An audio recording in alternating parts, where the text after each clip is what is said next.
tonight's episode, Trail of the Serpent.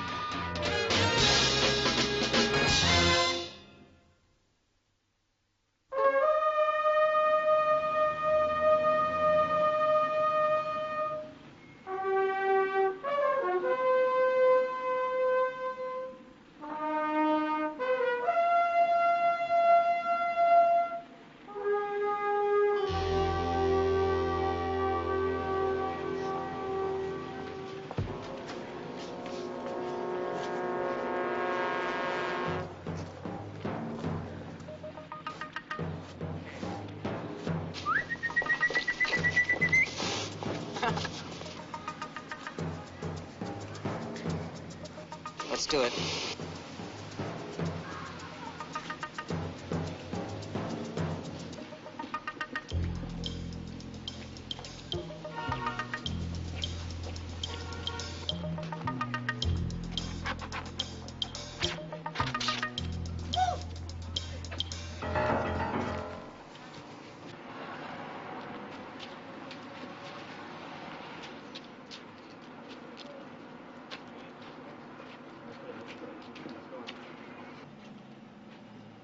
All right, let's go.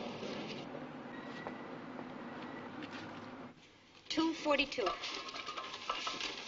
Okay. Let's change. Just closing, guys. Good night. Thank you, ma'am.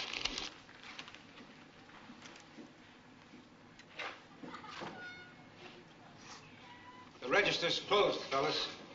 Want a couple of oranges, apples? It's Saturday.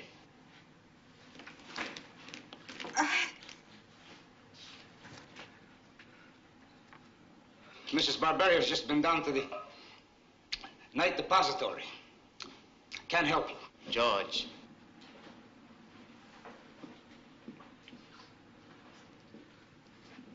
$50 will tide us. Well, if I had it, like I said, it's already in the bank. It's in the box. Yeah, it's in that tin box you got stashed under the counter somewhere.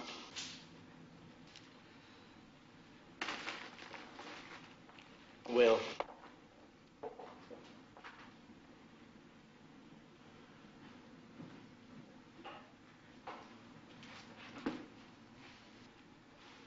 Hey, look, guys, I can't keep giving you money. There's just not that kind of profit in a small market like this. Rich.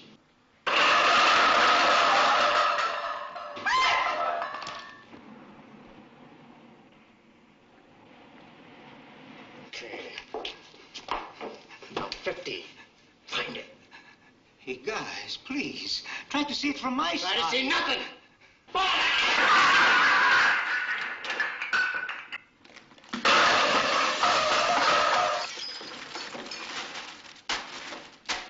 Come on, you guys come here every week. I give you $50, $60. Stop! Hey, guys, what are you... No! No, no, no! Shake! No, no, no! I'll give you the money. No! There's so much money down. Take it off.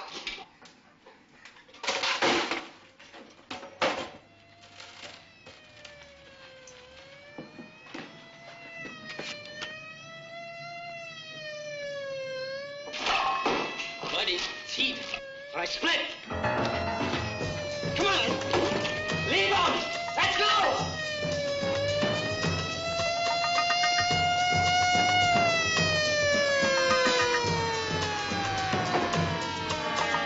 That way, Jake.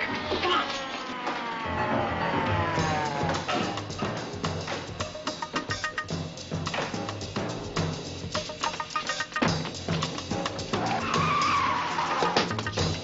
Open the door, George.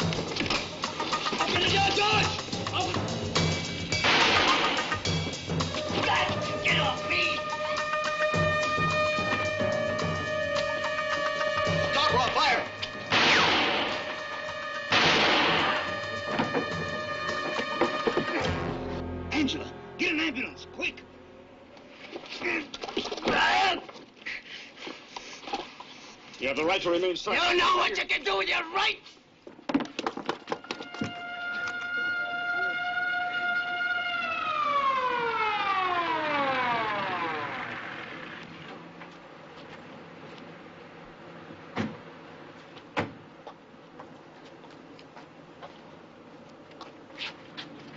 This guy cut down Seconus? Yeah, this is the punk. That's your word, man. Just your word. Your gun. People who own the store, they saw the whole thing, Lieutenant. Keep an eye on him. Right. Inspector Keller, this is Lieutenant Stone. George Barbario. Angelo. And that's the guy who killed your policeman. He was a leader. They called themselves the Cobras. I've heard about them, Mrs. Barbario. Barbario. Could we do this inside, please? Sure.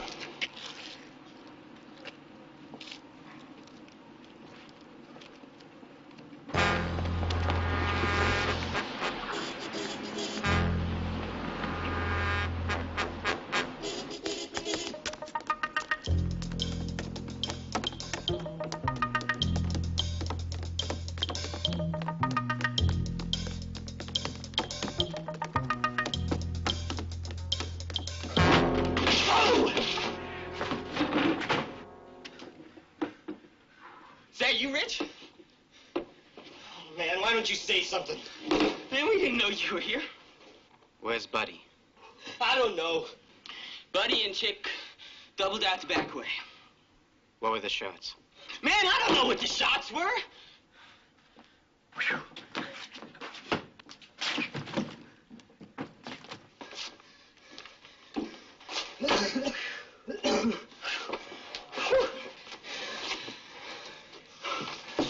Buddy catched a cop. Incredible. Buddy catched a cop. Hey, man. What's the matter with you? I ain't lying.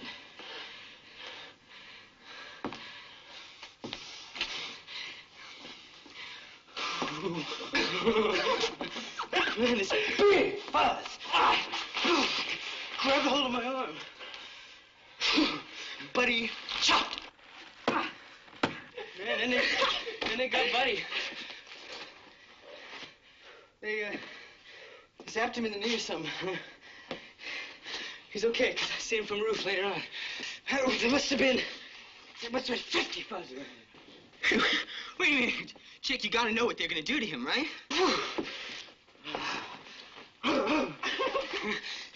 I mean, the Buddy didn't dump me, so I don't dump him.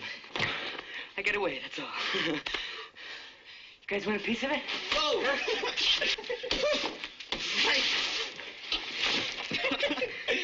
You don't?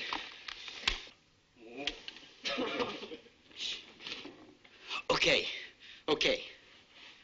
What do you got working, Chick? A little job for your kid brother, Richie.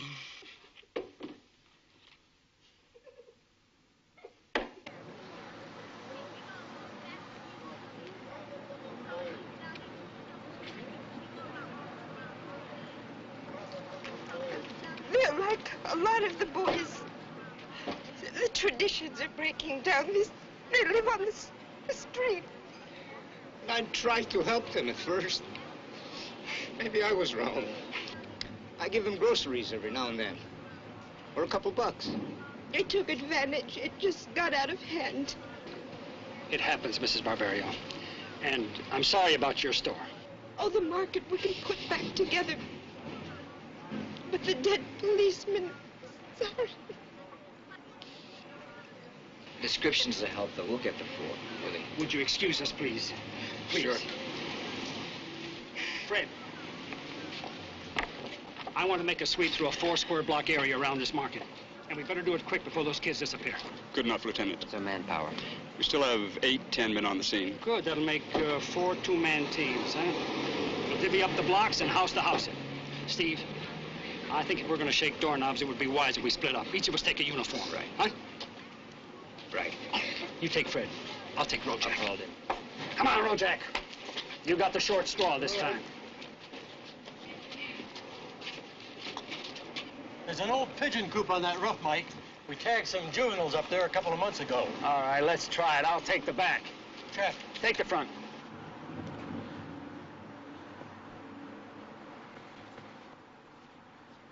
Hi. Hi. How are you? You a policeman? Yeah, that's After right. somebody? Uh-huh, that's right. Guys in black jackets, maybe? You see them? Black jackets with cobras on the back. Cobras? I don't know. They were running. Black jackets, yeah. How many? Where?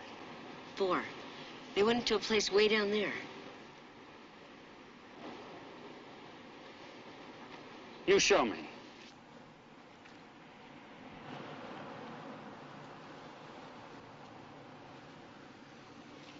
Nobody lives there. There's a back door, but they still might be in there. I just saw them from our house. We live right down the street. Good. Good. Will you do me a favor? Sure. You know that building I was standing in front of? A policeman will be coming out of it soon. You tell him where I am. And then tell him to call in. Call in? That's right. Sure. Come on.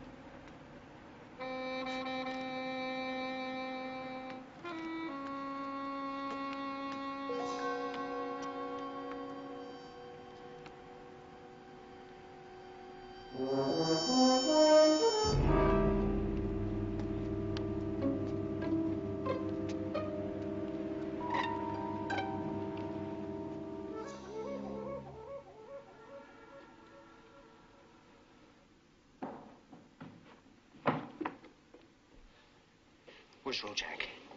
Did you see the policeman? Did you give the piece to the kid? You're spread eagle.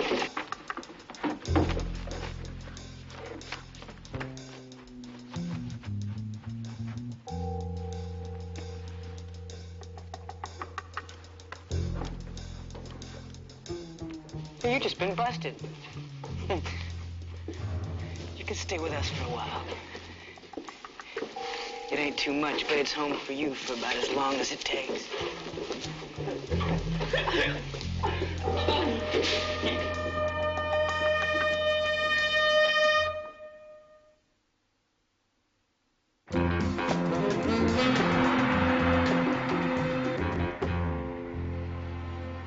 Yeah, we'll be rotating units all weekend. Between us and the Secret Service, those boys will be safer than they were in their cradles.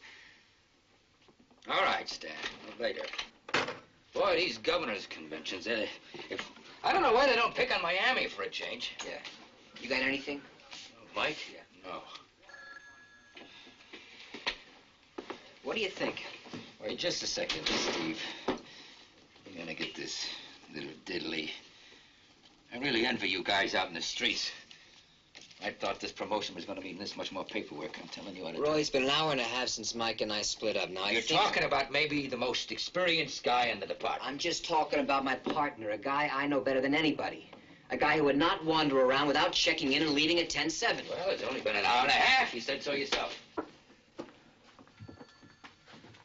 I want some men, Roy. Oh, Steve. A cop got gunned down right where we were tonight. You got to report the write-up. Roy, Right, okay, Roy, let's get on the only it. report I'm working on is Mike's. Until then... Well, then you're not going to do your job, huh? Gonna let your nerves take over when your head would be used at most. Look, Steve, baby, I know that her brother died tonight, and I know what it can do to every man on the force. But I can't let it panic us into actions that can set off a real powder keg. Wait a minute, I don't understand. I mean the kids that run in those gangs. They don't have all that much of a life to start with, you know. Right. Well, I'm not going to give them that kind of an incentive to build this thing into something bigger than it is by sending an army out onto their turf. Well, that's all fine, but Mike's still out there. Mike can handle himself. Yeah. Devin. All right, put him on. Hello? This is Lieutenant Devitt speaking. Can I help you? Get a tracer on this thing and climb on it yourself. How'd that go again? I said we got a cop. And you can forget about any tricks with the phone, because we ain't gonna rap that long. Okay. Well, what are you talking about? Who's we? We is us. You don't gotta know who we are, you just gotta know who we got. Let me get this straight. You're telling me that you got a police officer with you somewhere? Badge number 897. That ring any bells? Okay, all right, just get them going as soon as they find the location. Now, come me back in a Devitt's line. I said anyone can call in and give us a number out of the air like that. It doesn't prove much. Yeah, and I said forget about trying to check out this call, remember? You want to check out something, you check out where Lieutenant Michael Stone is right now. Let me talk to him. Forget it. The only way you talk to him again is to let Buddy go. Buddy? Buddy Sims. You booked him tonight. He's the one who killed the police officer? Yeah, you don't let him go, and you can order up 2 funerals. You get this and get it good. Threats like that cut nothing here. You got till 9 a.m. I'm telling you, department policy. And I'm telling you 9 o'clock. Buddy walks by then, or this guy's head comes off. Come on. What do you got? What do you mean nothing? You got an area, a section, anything? Okay, all right. Where are they holding this guy, buddy? General, emergency.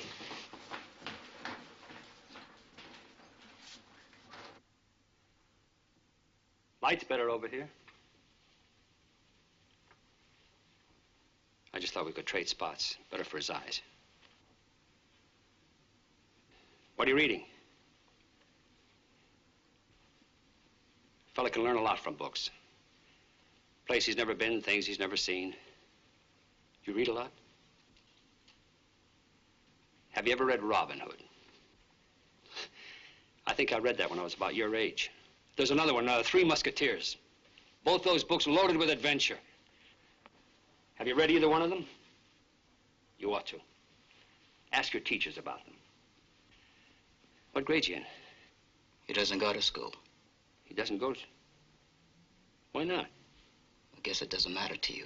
It certainly does. It matters to all of us. A kid like that, who likes books, doesn't get a chance to read them. I know how to read books. Of course you can. But what kind of books? Can you pick the right books? That's what school is for. It teaches you to pick the right books. I don't need school. You don't need school? Who told you? Did you tell him that? Hey, maybe you better shut up.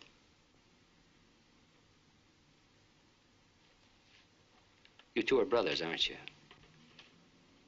Yeah, you're brothers, all right.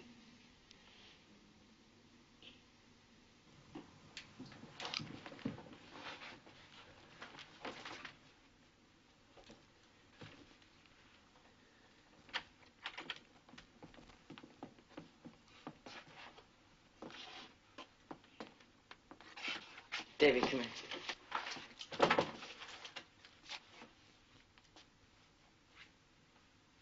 Split.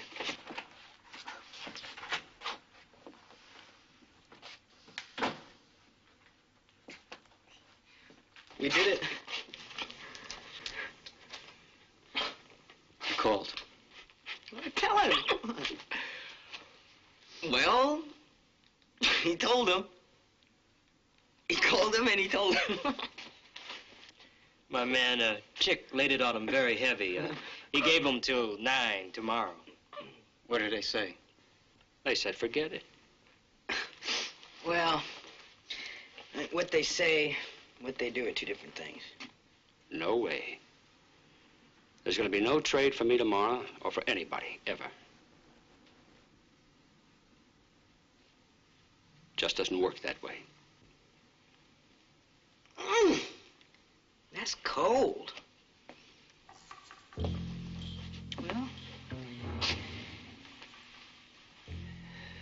then you better get ready to kiss it off, Jack.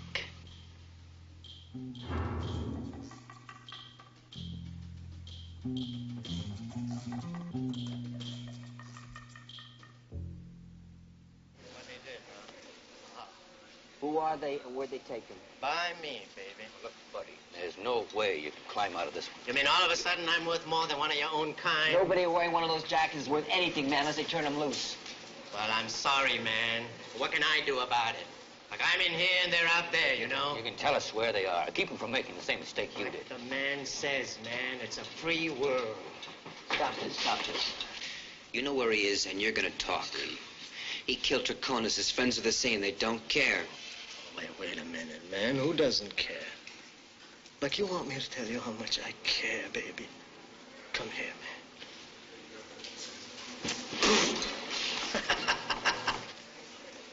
You punk bag to you! Funky bag to do! They got to mean something to somebody after all, huh? Well, Lieutenant, still no deals! That's right, punk. Still no deals. You gonna give me those men now? Boy, if we ever had a prayer of cracking that kid, you sure blew it. He thinks now we care so much that we're going to crack. You know that, All don't I you? care about is Mike right now, what's facing him, and what he would do for me in the same spot. He used his head. All right, he'd use his head. But you have got to give me those men. You gotta let me comb those alleys, building by building, door by door. I don't have to let you do anything the way you wound up. There's going to be a sweep, then I'll lead it. What are you talking about, if? I got 50 governors arriving in this city tomorrow. Every one of them, and every available man is... You name me one man who wouldn't pull double duty for Mike. That's not the point. Then what is? Look, Steve. Forgetting that we all know this can happen to any one of us walking in, and forgetting we're more than a family. We got a whole city to look after. Roy, I'm asking for one section, 10 lousy blocks. That's all, Roy. Yeah. All right, you got it. You can pull Lessing and Harris, Kincaid and Carpenter to start with. I'll call Juvenile and see if they got anything for us. And I gotta juggle that security set up on a convention with CPU. Get us some more men. You give me a 10-20 every 15 minutes. Where'd he go? Yeah. This is Devitt here.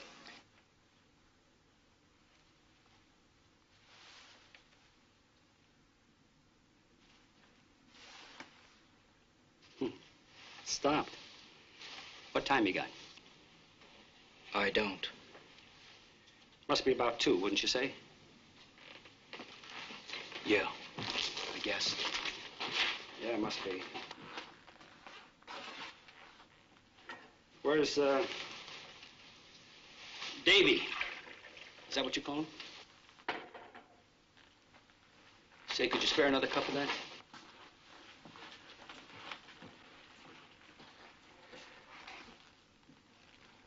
Bright kid, Davy, you know. The way he suckered me into this little setup. If he hadn't done it just right, he never would have had me.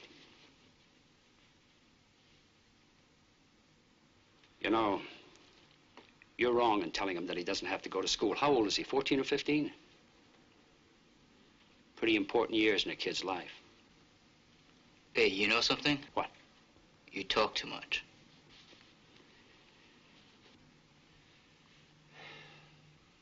Why do you do this for a guy who murdered somebody? Look, we don't stick together. What have we got? What's Davy gonna have if you keep telling him that this is the way?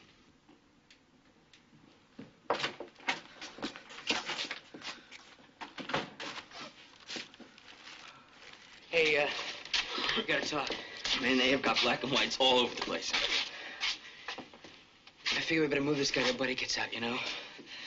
This might not be the best spot. Is that a cigarette? War's over, fellas. They're putting on a dragnet, and a decision has to be made. Who usually made them for you, Buddy? Shut up! Wasn't thinking too good, was he? Getting you into all this, pretty messy.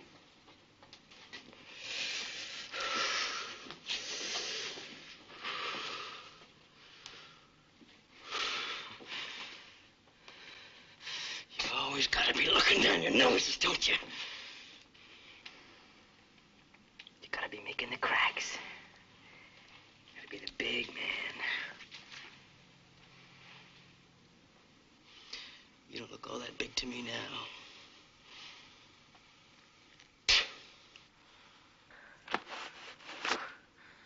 You look like nothing. You look like an old man, and you're ready to die.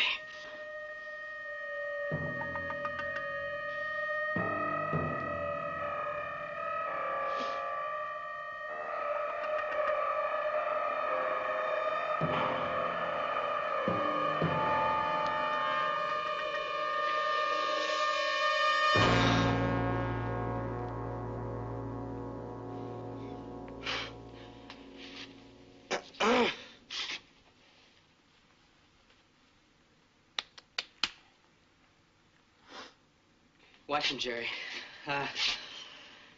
Me and Rich is gonna scout another place.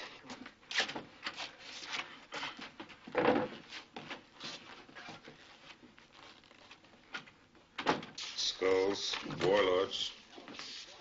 Nothing there. Nothing. How goes it? What do you got, Stan?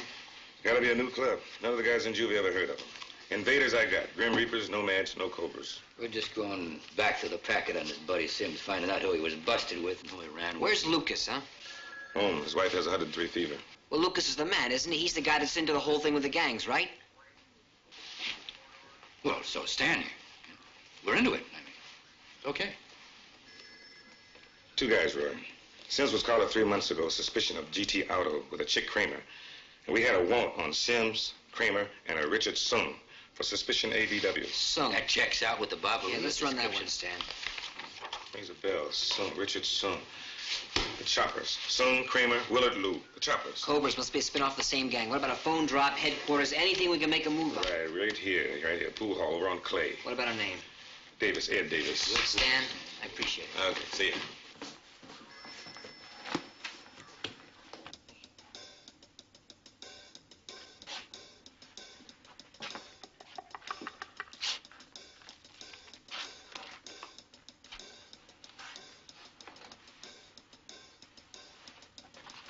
What are you doing, huh? I'm just getting the coffee that Richie poured. And that coffee has got to be...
What time you got? 5:30. At the place there? Yeah, should be.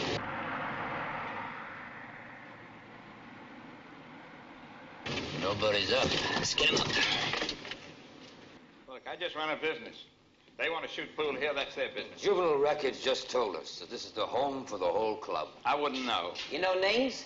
I know names, faces. Faces, huh? Good. Let's go. Wait a minute. Where are we going? Downtown. What for? Looking at some faces.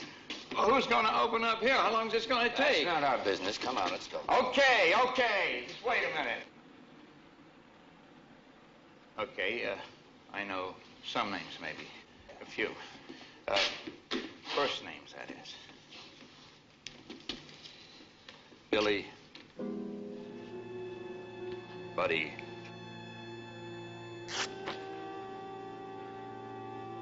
How's your head? You cracked it on the floor when you went down. Bullet took a chunk out of your side. You lost some blood, but I plugged it with a towel. Don't worry. You won't die from it. We won't let you.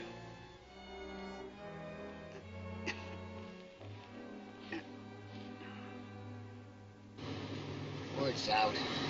His jackets are underground. Just go up here a little further, and then we'll go into the alleys on foot. You know, that guy could have told us more. He gave us all he had. Should have leaned on him. Yeah, that's not your style. I worked for 13 years, shoulder to shoulder with the same guy. I think I know what you're going through. You can't change your M.O., Steve. You're liable to get caught looking the wrong way yourself. Yeah. How do you think they got him? Well, he's gonna have to tell us that himself when we find him. Inspectors 8-1, code 1025, 411 Fremont. Officers report possible location of kidnap involving Lieutenant Mike Stone. Will you respond? 81, 10-4, we'll respond.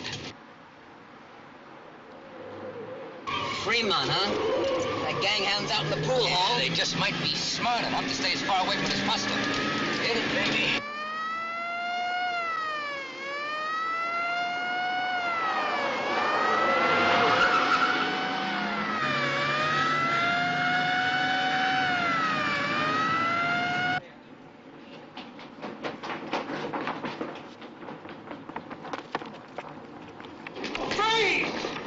Spread eagle over there! Move!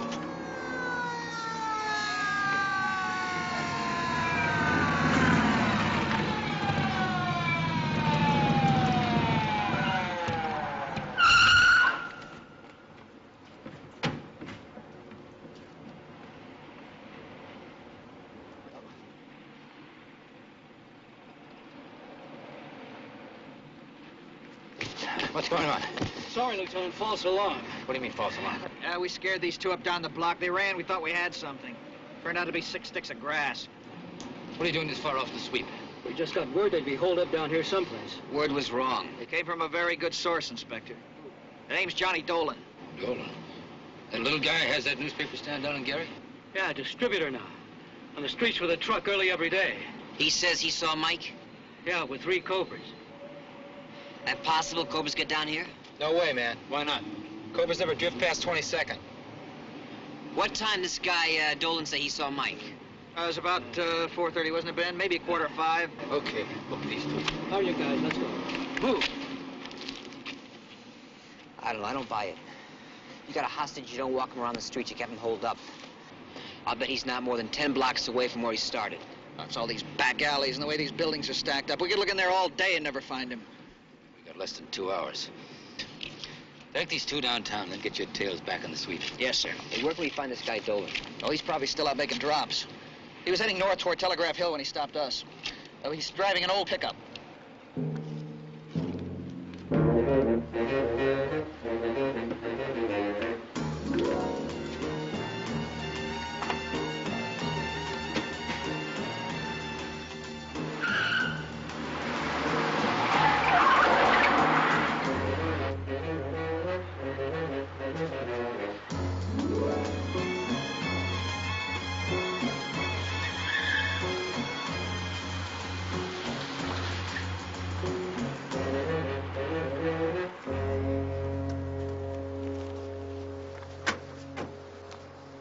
You Johnny Dolan? Yeah. I'm Lieutenant Devitt with homicide. Yeah, sure. Used to be robbery, I remember. How's it going, Lieutenant? You gave some information to one of our radio units about an hour ago? Yeah, I thought maybe it was something you should know about. A big guy I seen around, I think his name is Stone. He was being hustled off by some of those gang kids. Didn't look right to me, you know. What kind of jackets they wearing? Huh? The gang, what kind of jackets were they wearing? Those club jackets, you know. What club, Johnny? Well, I don't know. I mean, I just seen them walking down the street. And you saw their faces? No. You mean you came up from behind them, then? Is that it? Yeah, that's right. And you saw the back of their jackets? Well, yeah. Well, what was on them? What design? What picture? Well, I don't know. I didn't notice. But you noticed they're wearing jackets? Yeah. Why? What was so special about the jackets? Look, I give you guys a lot of inside stuff now. What are I you don't giving us now, Johnny? Well, what do you mean? I'm giving it to you straight. No, you're not. Straight's a gang called the Cobras. They like to be seen. They wear a snake on their back in bright orange. You couldn't have missed it. Why, Johnny? Why what? Why the lie? Now, look, guys. We have looked. And we know you're having trouble on your corners. Trouble with gangs. You know there's trouble everywhere. You know that. We know you filed charges against the Cobras. 2 guys in particular. Chick Kramer and a Buddy Sims. Robbery and assault. Then you dropped the charges. Why? I figured it was best. But they just got out of line once. Nothing's happened since. How much you pay them to make sure? Nothing. Come off it. Names, Johnny, names. Names. Oh, all right, one of them was Kramer. The other ones I don't know. Kid with dark hair and another Chinese stocky, not too tall. Where was this? Stopped me up on Connecticut. They told me to call in. Told me if I didn't... Connecticut and what? 18th, right on the corner. That's 2 blocks from where Mike's good throat jack. Blocked in the pool hall. That could be the phone drop. Hey, you guys, you gotta protect me. Hey, fellas, you...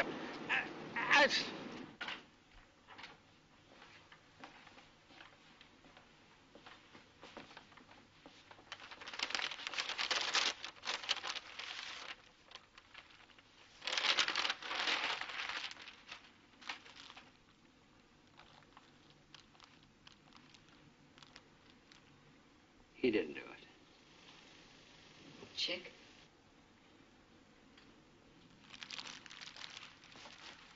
Here. How about you? I'm okay. What do you say we split it 50-50? Okay. Thanks. Hey, say, that's a pretty fancy ring. Dragon, huh? Symbol for the Tao. You know the Tao? I know about it. The way, right? Live it.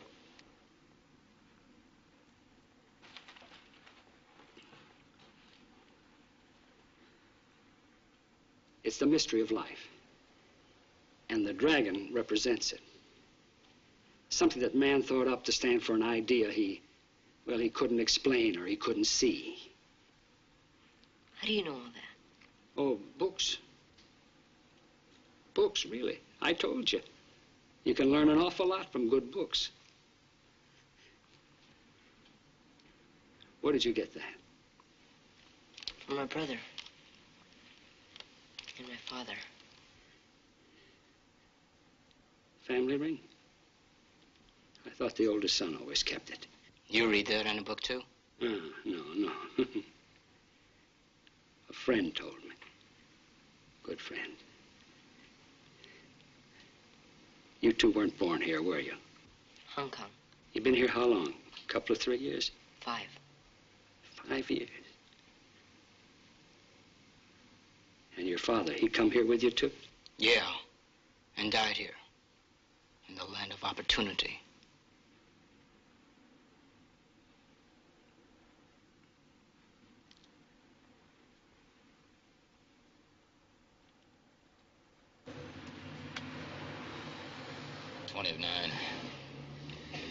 Going in. They gotta call us back, Steve. They gotta... I'm gonna get some information out of that dude. Inspectors 8-1, we have your caller on the line. Inspectors 8-1. 8-1-10-4, keep him coming. Is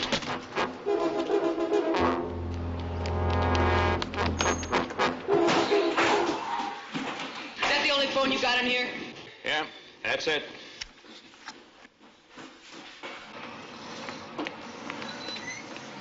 It's gotta be near here. Yeah. I'll work up the duffel.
What about Davy?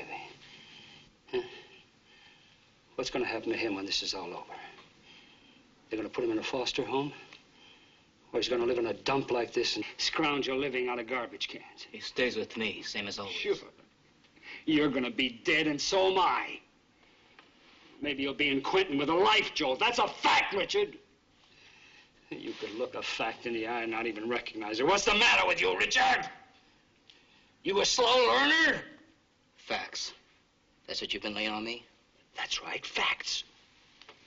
Fact. You helped kill a cop. Fact. You're going to serve time for it. That's right. That is right. Even if you gave me that gun right now, you're going to serve time. So, what have I got to lose?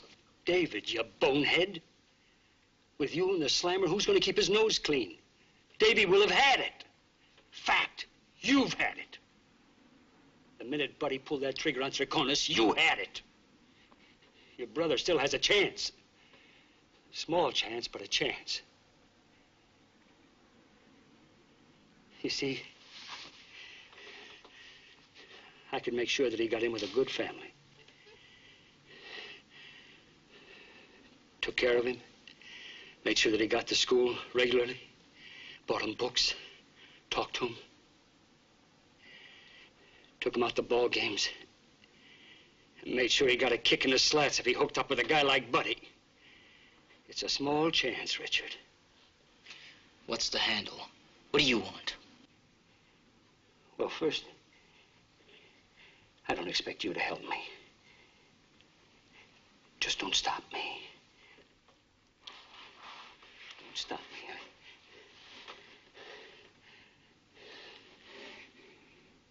I'm going to get up. I'm going to go to that door, and I'm going to walk out. I wouldn't. I have to. I have to, Richard. In just, I don't know, 8, 7 minutes, that psycho that you're letting call the shots, he's going to walk in here and blow my head off. And I'm not going to sit here and wait for that to happen.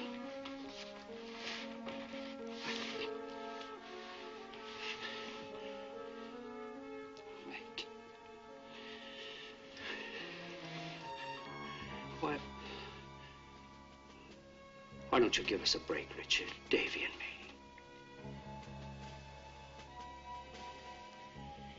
He's wearing that ring because you and your father believed in him. You felt he was the one that had a chance, didn't you? He was the one in the family that was going to make it. Well, don't you be the one that blows it for him, Richard.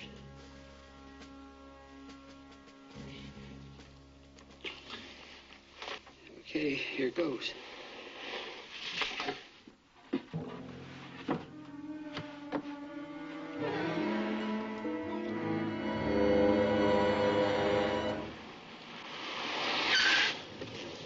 That it? Yeah.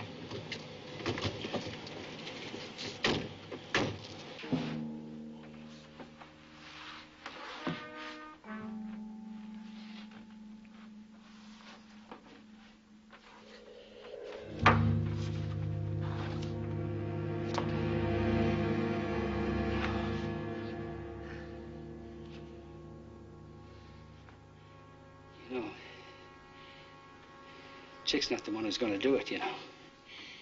It's going to have to be you who's going to pull that trigger. You're the one that's going to have to live with it.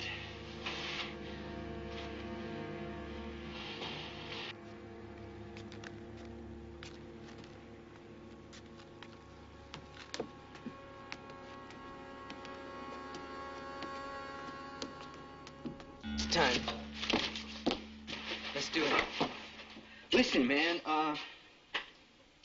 I'll meet you, okay? I'll just be a second. You don't! You were just as big on grabbing that guy as I was.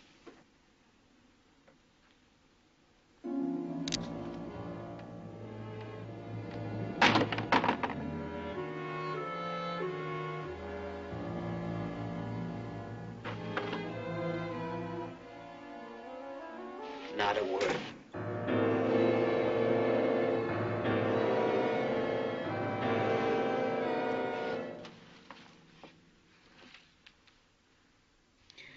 Where you got him? It's your move, Richard.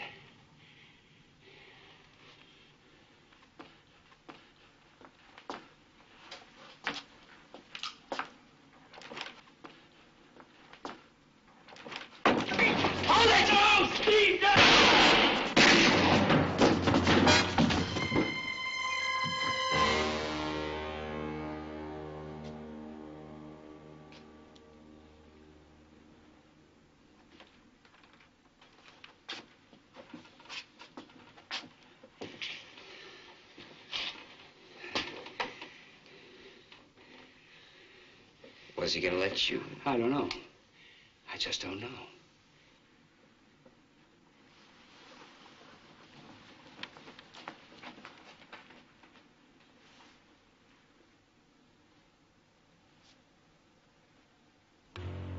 Thank God. What little I know about Oriental heritage, I learned from the Chinese scout on Ewell. Once he said, the trail of the serpent leads to death.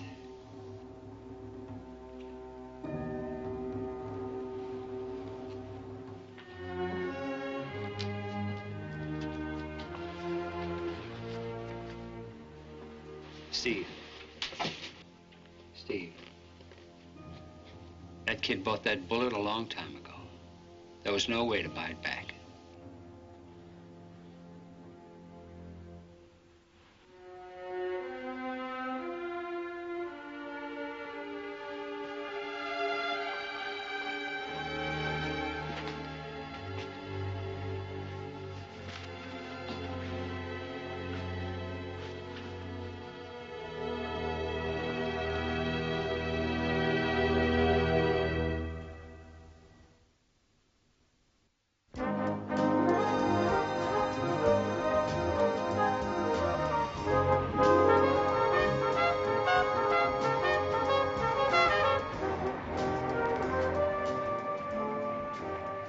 David.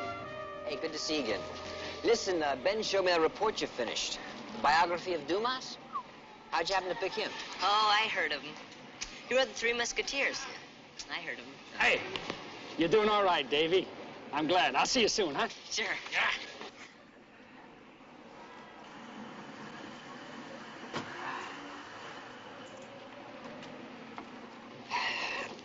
I don't know if he's gonna go for it or not. Time, that's all. Just takes time and a lot of what that family's given him. I hope you're right. Yeah, he's a bright kid. Listen, maybe he won't grow up to be a cop, but at least he'll know why we're around.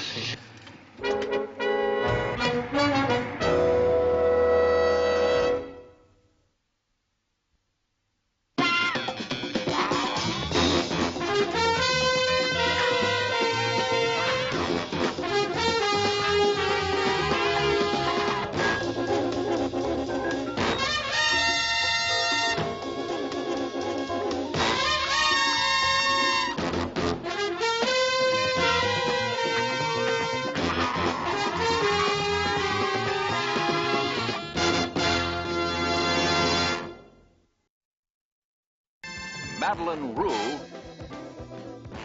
Dick Van Patten. Special guest star, Lynn Marta.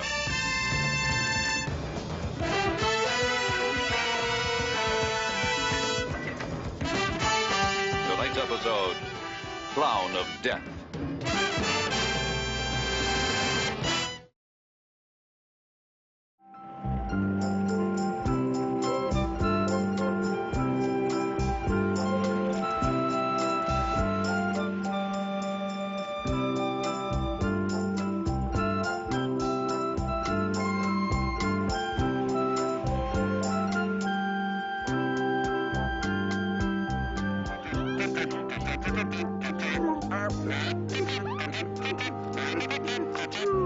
Hey, what's the matter with this thing?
Code blue, room 351. We tried to defibrillate him, and when there was no response, we brought the body down here. I'll send you a copy of the preliminary autopsy. According to your medical record, Mr. Reiner was terminal? Yes. Yes, he was completely dependent on the respirator. It was really only a matter of time, perhaps weeks. Are you sure it couldn't have been an accident? Yes. And so is my maintenance supervisor. Albert Reiner, 67, retired. Medicare's picking up his tab. Next of kin is a brother, same address. Gentlemen, I'd very much appreciate knowing the results of your investigation as soon as possible. Well, we'd like to start by looking at Reiner's room. Is that really necessary, Lieutenant? You know, a thing like this is very bad for the hospital. Doctor, we're not too happy about it either. Like I told you, it works perfectly. There's no way this plug could have worked its way loose? No way. It's a locking plug. I just had to put a whole new power cable on it. See, here's the cable I took off. Now, this locking plug twists in and locks. Now, these leads were ripped out of here. And believe me, it took more than one hard pull to do it. Was this room sterilized? In ICU, it's standard procedure. And the medical team wasn't thinking of homicide, Lieutenant. We were only trying to save a life. Miss Martins, were you the first one in the room? I ran in as soon as I heard the cardiac arrest signal. Was there anyone in the hall? No, sir. What about the other members of the staff? Well, I drafted most of the aides to wheel the patients out to the West Lawn. The circus gave us a free performance this morning. Exhibit A. Has Reiner's brother been notified? No, not yet. We don't have a home phone listed. But I'm told that he visited Mr. Reiner every morning. You know what time he was here today, ma'am? Mr. Reiner's had no visitors. He's had one. So the only prints we find in that cable belong to McLeod's. And we don't got one witness. And why would somebody kill a terminal patient anyway? What was the other brother's name? Hans. Hans, yeah, that's right. First morning in a month he doesn't visit. Does that suggest anything? Like what? Maybe he was there. To release his brother from that machine. Or euthanasia? Unless you have a better theory.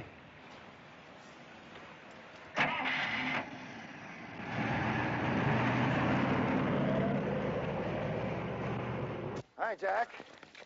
That's what I love about doing benefits. Coffee and a sinker for breakfast and a jokey box of bread and bologna for lunch. Don't tell me, tell Sterling he ordered it. Well, anyhow, Red, you ought to be on Weight Watchers. I mean, there I am, 4 feet off the ground, right? Suddenly, an old lady gets out of a wheelchair. If there's no show tonight, how about dinner? Oh, I don't think so. I'm kind of tired. I was sightseeing all day. Sightseeing. What is this? I mean, last week, every night, this week, nothing? Tell her I'm serious about it. He's serious about you. There, you see? And about acrobats and ballet Hey. dancers and trapeze artists and... I wonder how you have the strength to stay on the wire. Oh, that's serious business up there. I mean, do you know when I'm up there? Every moment I worry. One misstep, I may never see you again. Oh, all right. Excellent. I'll pick you up about 7. I don't know how you stand him. All his class is in his feet. Yeah, well, at least he's got it somewhere.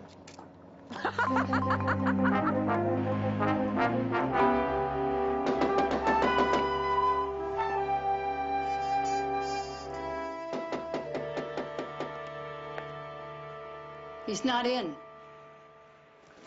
You know where Mr. Reiner is? What would the police want with him? I would like to talk to him about his brother. Albert? Mm-hmm. Oh, no, is he? He died a few hours ago. Dear God. It'll be so hard on poor Hans. Ever since he put Albert in the hospital, he's just been lost. Well, do you have any idea where he is? Well, in the mornings, he always goes to the hospital. The rest of the time, he just stays around here. The circus. He told me he was going to the circus at the Cow Palace. Hans and Albert never missed a one. That was their profession, you know, until they retired. Well, would you have him call me when you see him? Certainly. Is it all right if I tell him what happened? I think you'd be the best one to do it. I will. Thank you.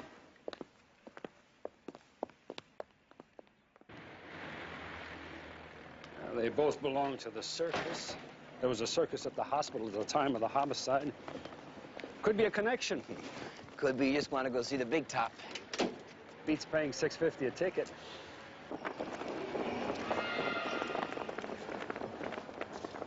Okay, you got the cradle set, and I get the 3 single traps up. Jack has been our ringmaster since the year 1. You know, I'd only be kidding you if I didn't admit that he ran things. Or worse, I'd be kidding myself.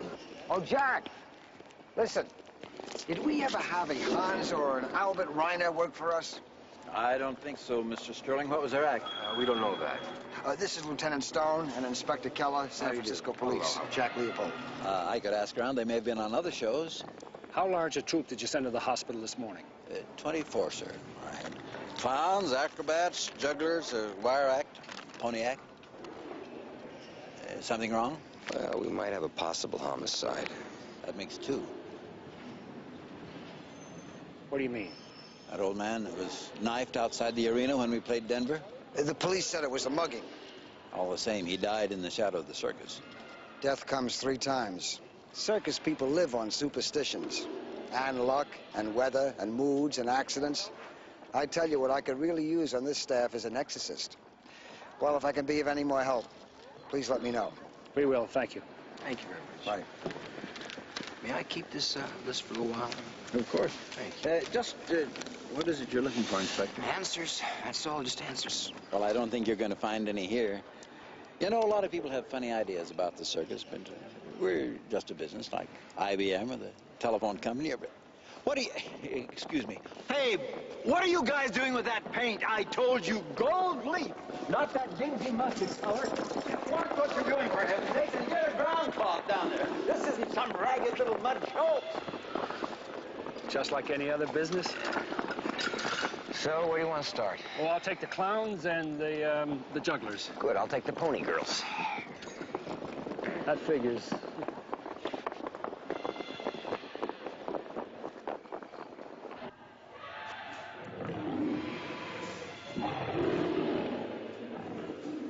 Excuse me, I'm looking for the ponies. Do those look like ponies to you? No, those look like elephants. Oh, that's very good. You know the difference between a pony and an elephant. That I do, yeah. They're in the shed over there. You interested in anyone in particular, Sweetface? Yeah. Hi. Hello, hi. Yeah, I'm interested in anyone who was at the hospital this morning. We weren't on call. What are you, an insurance man? No, cop. A cop? Should have known. Somebody scarper with something. Somebody did what? Steal something. Yeah, something like that. I assume you said the shed was right over there? Yeah. Barbara, will you show him where it is? I never met a cop yet who knew his way out of the paper bag. Thank you very much. You're welcome. You're very kind. She's always like that? Always. Especially with cops. She was married to one. Say, isn't this sort of like the car that Lou Jacobs rigged up, only larger? Uh-huh. Know him? No, I never had that privilege. I just read up on clown routines whenever I can. I did a clown act. I tried to do a clown act in a police show. Strictly amateur. Listen, I understand you fellas did a benefit at the hospital. Clowns always do the benefits. Yeah, I understand that there was an old circus hand named Albert Reiner. He died in the hospital. Do any of you know him? Oh, sure. Old-timers, he and Hans. He worked the Scaloni one-ringer in London. Were they clowns? No. Al was a wire walker at the time, and then he was boss rigger. Hans was prop man. Must be 10, 11 years ago. You know, seems that Neil told me he was related to them or something. Neil? High wire guy.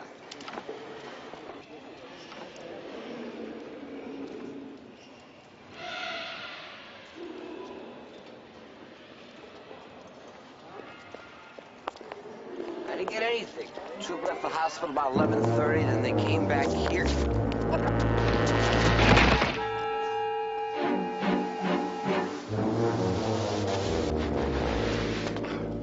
Jeez, it slipped. I'm sorry. You all right? Yeah, I'm just fine. Sure. Neil Ruggers? Yeah. San Francisco Police. I want to ask you a few questions. My sense of timing is really terrific, isn't it? I understand that you're related to Albert and Hans Reiner. Yeah, they're my uncles. When was the last time you saw them? Oh, I don't know, back in the dark ages. Why? Did you perform at the hospital this morning? Yeah? Well, your Uncle Albert, did you visit him? No, I didn't even know he was in San Francisco. What's all this about? Well, your uncle died this morning.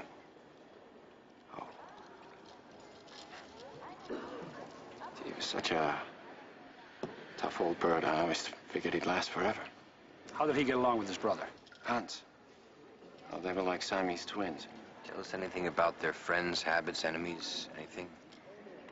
Man, I can't tell you anything. I mean, I left a long time ago. You see, they brought me up after my mother died, taught me how to work the wire.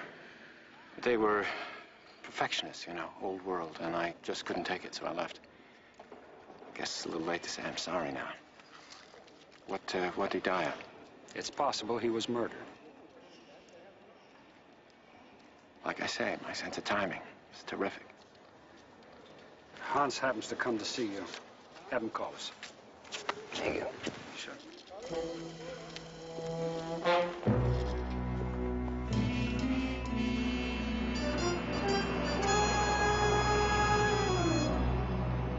Intensive care ward, please. Miss Martins, if she's on duty. I'll hold. Yeah, Denver's got the case open as a knife mugging. 60-year-old Caucasian male, 5 feet 8. Mugger's got the ID. Haven't been able to trace the prints yet. Yeah, well, what about a photo? It's on its way. Miss Martins, Lieutenant Stone. Has Hans shown up yet? All right. Thank you. Still missing. Yeah, Mrs. Clemens said Hans doesn't come back to the apartment either. Think he's taken off? Could be grief. Or guilt. Let's get a search warrant. Okay. Maybe he'll be a lot easier to find if we know what he looks like. He's never stayed away this long before. I told the young man who was here earlier I haven't the foggiest idea where Mr. Reiner could be. Now, what young man was that? Oh, he didn't give his name, wouldn't leave a message.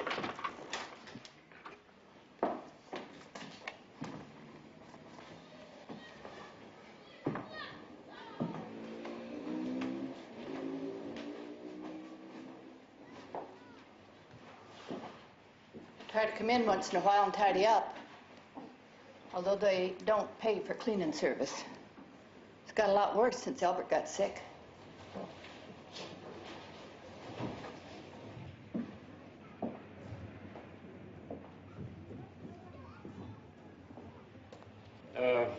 Is he in any of these? Mike?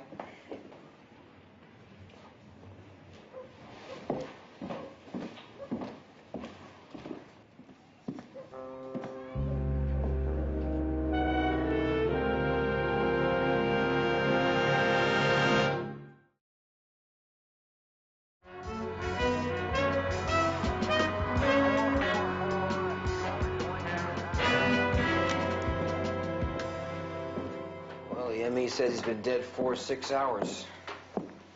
Now, what's that? Some stuff they found under his fingernails, a white powder, not smack. Okay, take it to the lab. Look at this, scrapbooks, all over the place. All on Neil Ruggers.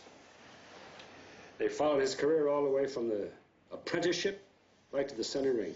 Graham Boston Circus 68. Boston 71, USA National 73. Ruger said he had no contact with them, but they should have been following his career. Lieutenant, the officer said you wanted to see me. Yes. I wanted you to take a look at this. Was this the young man that was here at 7 tonight? It is. Who is he? A nephew. Name is Neil Ruggers. Did they ever talk about him? No, I don't think so.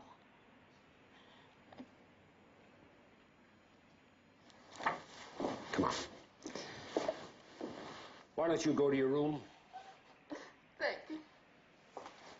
call you if we need you. Safe deposit key for some bank down the street. See, I'll get a court order for that safe deposit box. Let's wrap it up here, and why don't you hit the circus again? What, Neil? Yeah. He was at the hospital this morning. He was here tonight. If he isn't part of this, he should be. Why don't you pick him up? Okay. Went by his room. It was dark. Well, Neil might be in the blue room. What's the blue room? That's any room with a table. The game starts in March down in Florida, and it ends back there in November. My dad always told me never sit in. I figured it was one of those don't mingle with the help snobbery things, until they hung me out to dry a few times. This is going to cost you everything, including your big red nose. Uh-huh. We talking a bit.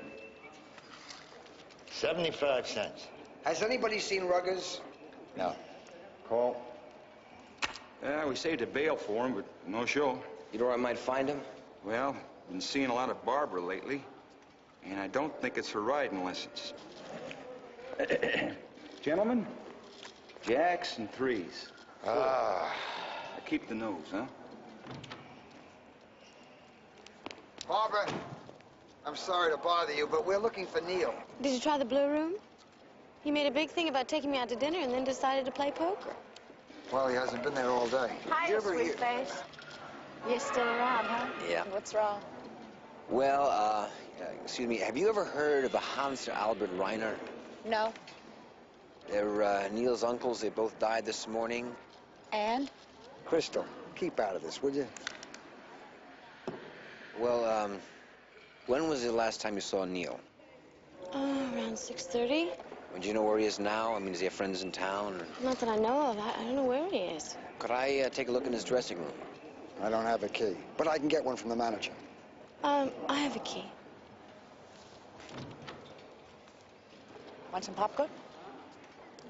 Thank you. Would you please tell me what's going on? Was it an accident? Possible homicide.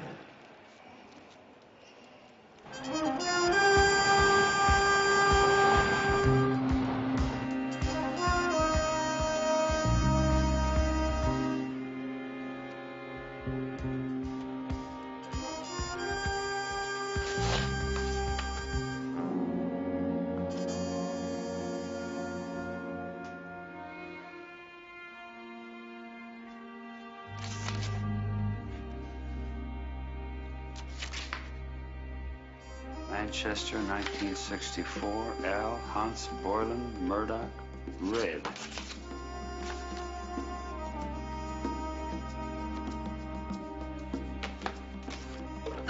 This is Stone. I've got a snapshot here that I'd like to have blown up. I'll send it right down. Rosin bag. Found it in Neil's trailer. Hasn't been around the Cow Palace since 6:30 this evening. He missed a show? No, in the dark on Monday, but he missed his girl. He lied to her. Well, we still can't touch him.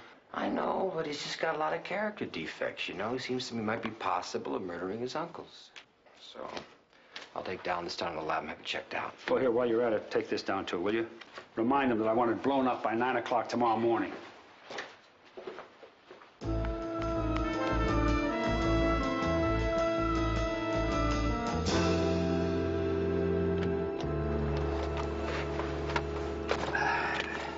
Get the lab report? Yeah, nothing, no match. It wasn't rosin under old Hans's fingernails. It was talcum powder. Well, which all performers use. They all use makeup. That gives us 20 more suspects. Maybe not. I found these in the safe deposit box. Life insurance policies. $10,000 apiece. One made out to Albert and the other went to Hans. Neil is the beneficiary on both of them. Motive and access. I just hope old Neil's got a perfect alibi.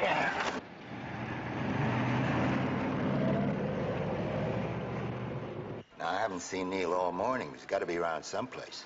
Never missed a show yet. But what about the photo, Red? Well, that's me, all right. I worked a dozen little shows on the continent. A lot more circuses over there. But I wasn't with Scaloni except for the 63-64 season.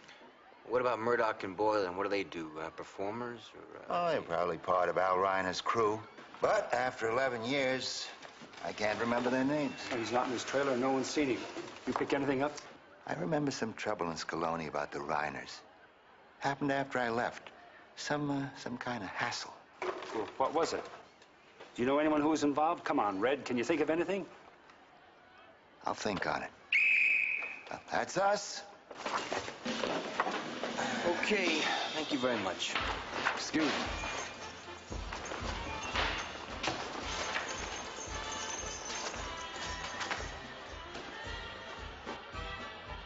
Neil! Neil, police have been looking for you. Where have you been? I, was drinking last night. Later. Neil, they think your uncle was killed. Hans. I had to tell them you broke our date. Yeah, but what did he say about Hans? They think he was killed, murdered. You know, the cops were asking me all kinds of questions. Yeah. Take it easy, kid. You know, I just remembered some trouble your uncles got into at the Scaloni Circus. Maybe it had something to do with their murder. What are you talking about?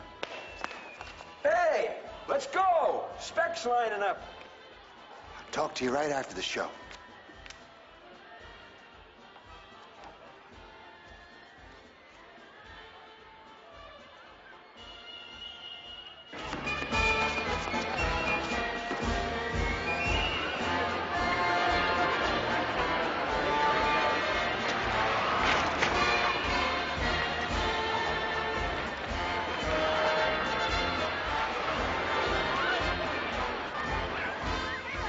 You really dig this, don't you?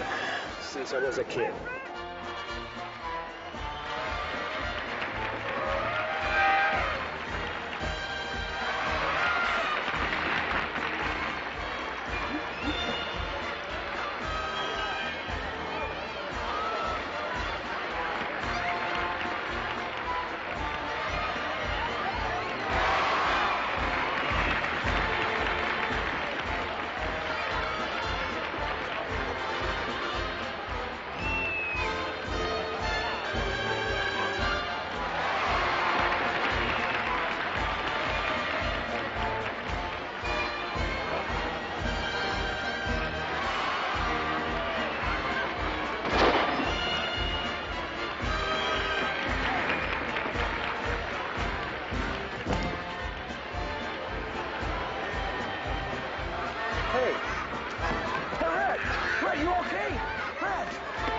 You've been shot. Go get a stretcher. What's that all about? Hey! Call for an ambulance! That's not part of the act. Come on.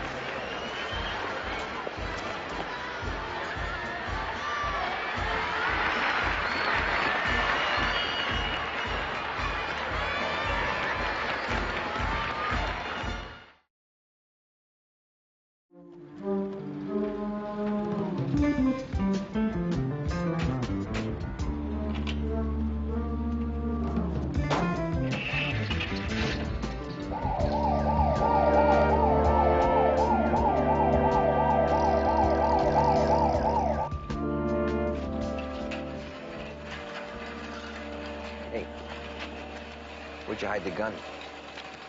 What? What are you talking about? You know what I'm talking about. You had time to change your clothes. Now, where'd you hide it? Look, I don't have time for this. Well, you saw your uncle last night, didn't you? What is this? What are you hassling me for? Neil, $20,000 insurance money. Neil? Neil! Listen, he's going to be blowing more than his whistle if you don't get out there. Look, I gotta go. No. You're gonna come with me and change your clothes. You're gonna come with me. Excuse us very much. Excuse us.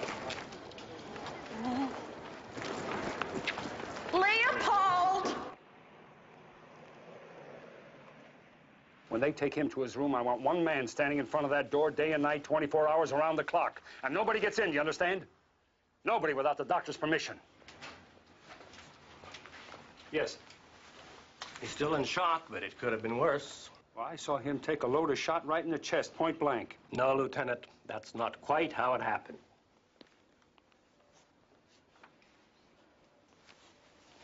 "25 pounds of padding.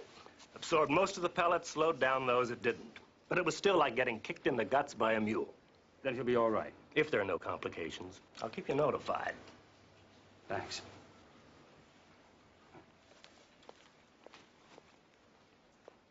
Right. I visited Uncle Hans, and he wasn't home. So then you go out and get drunk, is that it? It doesn't make it, Neil, no way. You got the opportunity, no alibi, and a $20,000 motive, so where the hell were you? I spent the night with a girl in a motel near Fisherman's Wharf. What's her name?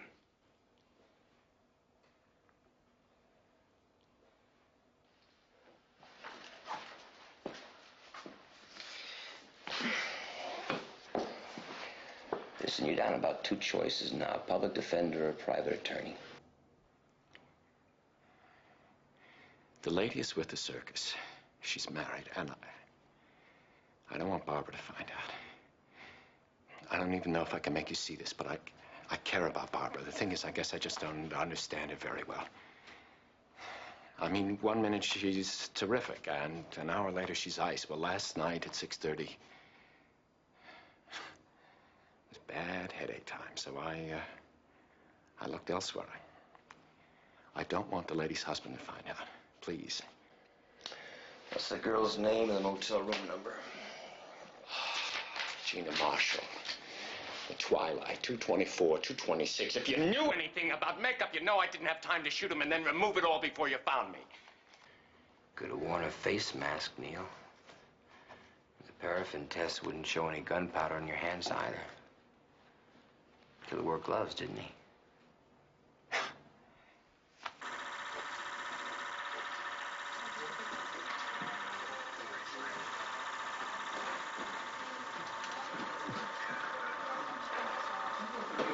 Hey, Mike. Your picture's coming in from Denver PD. Uh-huh. Now, that's the baby I've been waiting for. 10 years older, but that's boiling all right. Whatever it was, Red had it figured out. He was going to tell me. See, Red, he's not talking too much right now. Go right ahead. Don't let me bother you. You know, I don't care what you think of me. I didn't kill him. See, the man can't come up with anything more original than the fact that he spent the night with a lady. Check it. It's very simple. Check it. So who's Mr. Boylan? What, Mr. Boylan? This one right here. He was murdered in Denver a month ago. That's when you and the circus were there.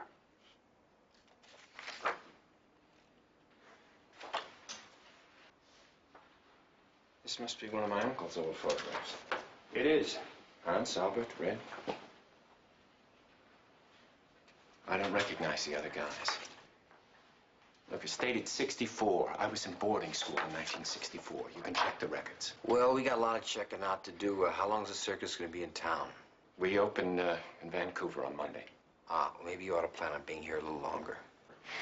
All right, you can go for now.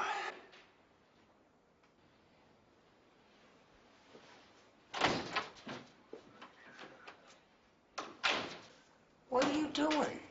He's the only suspect we have. He's not only leaving the state, he's leaving the country. Can you prove that he was in that hospital room this morning? Or that he was in Reiner's apartment? You can't. I'm telling you, there's a face missing there. A clown, the killer clown. And Sparky saw him. Come on. Let's go find our sketch artist.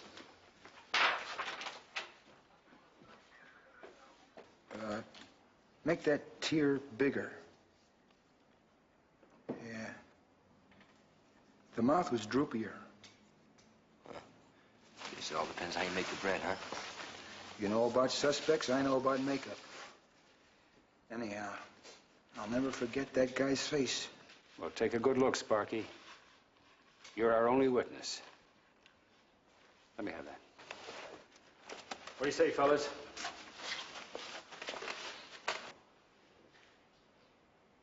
Now, I read somewhere where there's an unwritten law that every clown's makeup is his own personal trademark. I know you guys will steal gags, but never a face. If we knew, we'd tell you. So who might know? There is one guy here in town.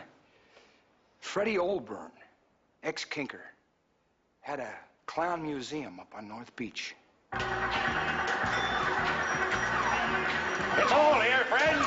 Everything your little hearts desire. If you're not happy, you're sick. Yes, Sparky's right. I have a museum. It's in the back of my quarters. Right. Nice going, son. Keep that up and you get the real thing sooner than you think. You, care to try your luck? No.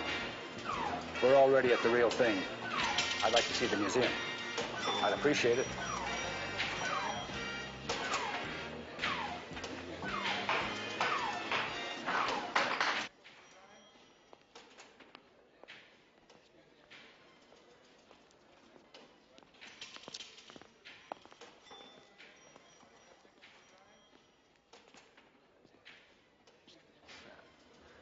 Unbelievable, Freddie. It's just beautiful.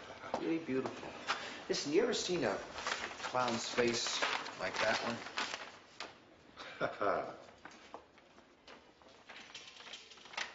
Cesar Walnut. Performed as a clown, later as a Joey, a high wire walker. Never made it big, but a good, solid performer. Don't think he ever played in this country. Where is he now? You know, my guess is he's with the USA National under a different name. He goes back to the O'Reilly Consolidated shows at 38, Hayden's London Circus 46, Long Brothers, McDonald, Edinburgh, Scaloni 60 through 64, and then no employment. Wolnick died in Brighton, November 71.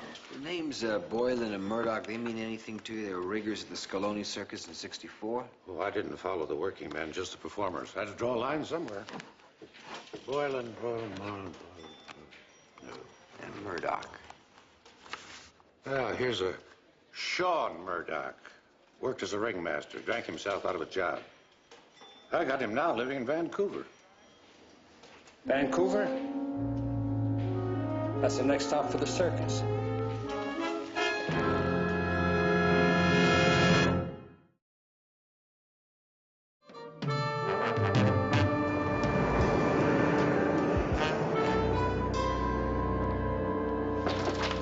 Mike, Sergeant Hollins, Vancouver Police. Yes, Sergeant. We traced Sean Murdoch for you, Lieutenant. He says he did work with Scaloni Circus in 1964. I'm putting him on the phone. Mr. Murdoch, 4 men that worked with you at Scaloni have been victims of a killer. Albert and Hans Reiner and Boylan are already dead. Red Ashburn is in the hospital unconscious. He's been shot. Now, I have reason to believe that it's a high-wire Joey named Cesar Volnak. Mr. Murdoch, I need all the help I can get. That's why I'm asking you, do you know anything? That's a long time ago. Guess it's all of 10 years. I don't know if Red was still with them then. I don't remember things too well anymore. We, Al, Hans, Boylan, and me were in the rigging crew. A guy wire broke on Caesar's rig. He came down hard. Yeah, he was busted up pretty bad. How bad? Bad. His legs. We picked him up. He was just all broke. He blamed us for it. He made a lot of crazy talk. He claimed we was drunk. He said he'd kill us.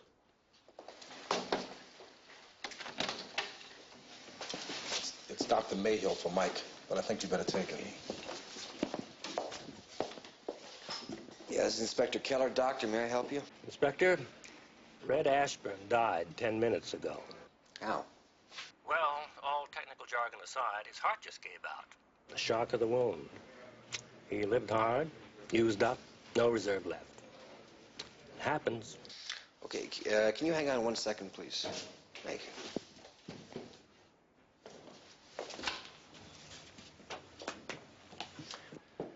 Red just died, heart.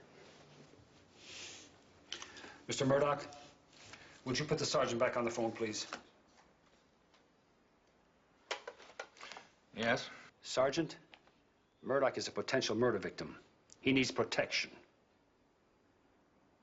Thanks. All right, I'll teletype all the information I have. Dr. Mayhill, line 4. Dr. Mayhew, I want you to withhold all the information you can on Red. Just for a few hours. Thanks. I tell you, the one thing that ties it all together is revenge.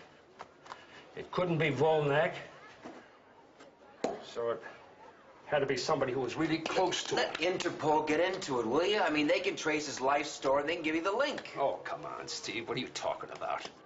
Barring a confession, we don't have a case against anybody. Not even if we knew who did it. How many times have you told me, never as a police officer, to use yourself as a target? I'm not going in as a target.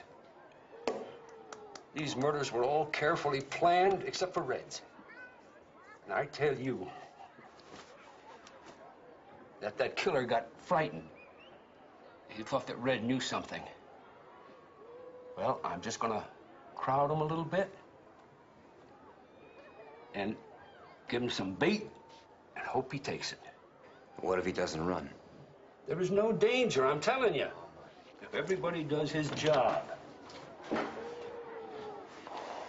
I told them I called the hospital and that he was feeling so good he'd probably show up here tonight.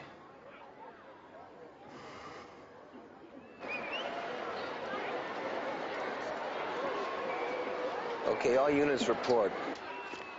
This is Gary, backstage. I'll have Mike covered to the arena. This is Stevens in the main arena. We've got a good view of the whole area, Steve. We're set, Steve. Neil's still in the dressing room. Mount up! Showtime! Let's get ready! Come on, happy faces, smiling faces, everybody. Showtime, watch your spaces. Let's go!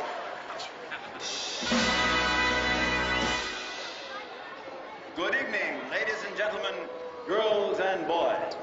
Welcome to the USA National Circus. Our opening displays a glittering galaxy of internationally famous circus stars in a sprightly promenade of greeting. A preview of all the joy, happiness, and laughter of the circus yet to come.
Yeah. He's coming in now.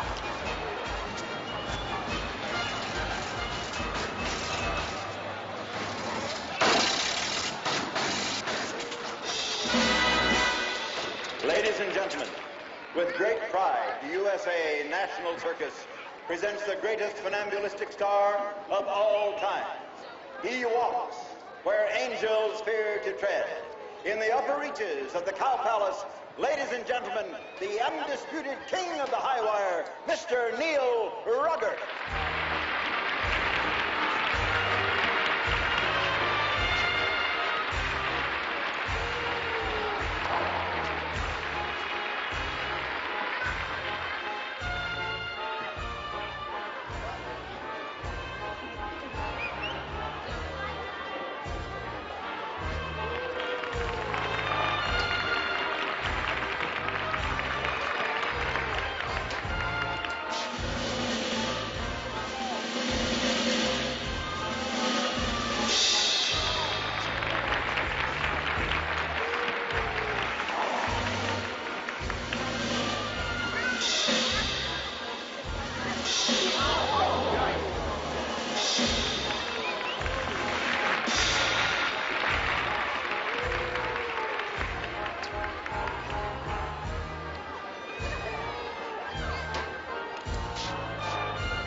Concludes our circus performance here this evening. Thank you very much for coming to the USA National Circus.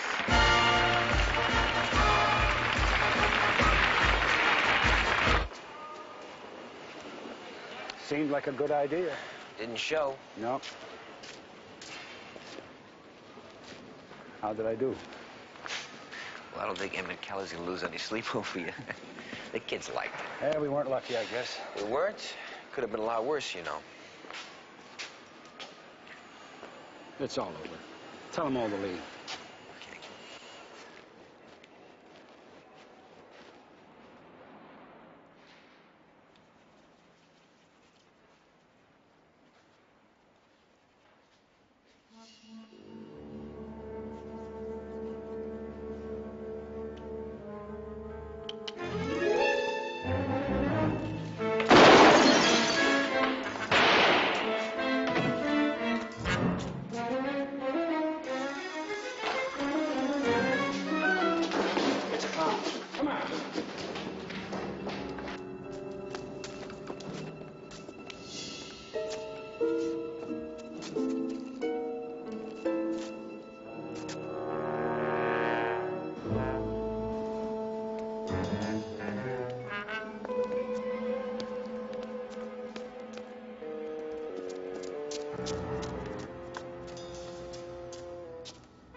He was my father, and they killed him.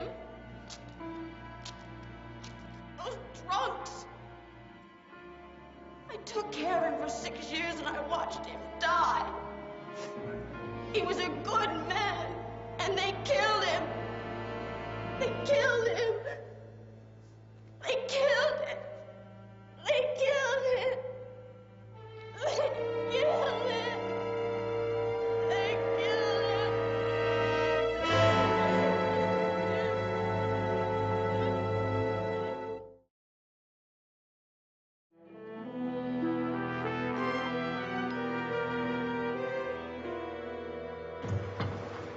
I thought maybe you'd like to have this for your collection. Red Ashburns? That's right, kiddies. Break their legs off. Let's go in the back.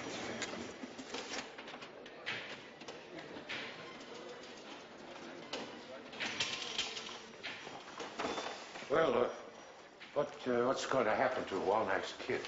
Well, she's going to go to trial. See, she used the circus as a cover-up. She used Neil to find out where the Reiners were in Bowl, and he just sort of walked in. Guess he couldn't stay away from a good circus. Why Red? He never heard Volnek. Yeah, see, she thought that Red remembered that Volnek had a daughter who wanted to be a bareback rider. She was probably right. You know, I'd sure like to have a memento of this case. Oh, no. You're not asking me to break up that set. I didn't mean that. Oh. Well, I'll tell you what I will do. How'd you like something personal? Your own special clown makeup. I'll register it tomorrow. An original one for me? Yeah. I'd like that. You know, Steve, if I hadn't been a cop... I know, Mike, you would have been a clown.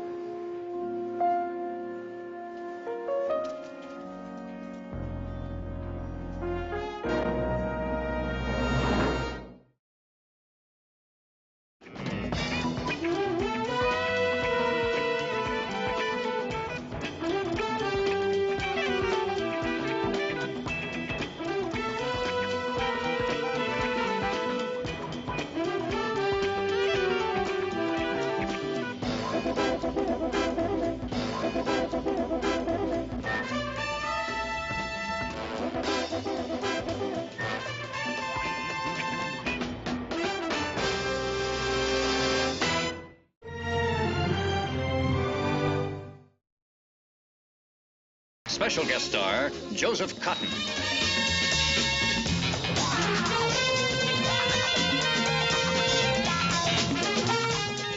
Tonight's episode, a collection of eagles.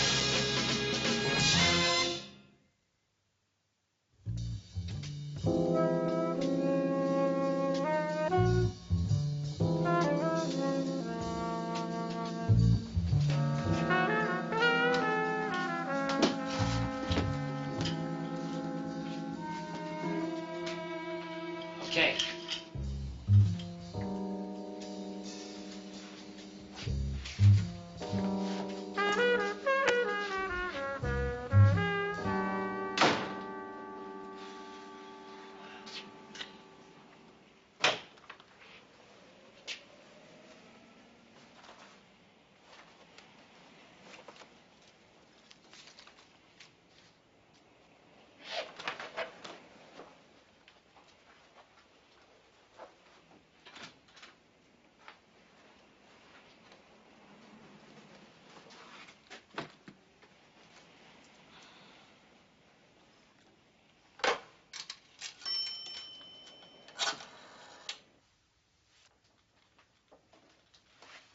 There we are, 40 units. It's him? Maybe.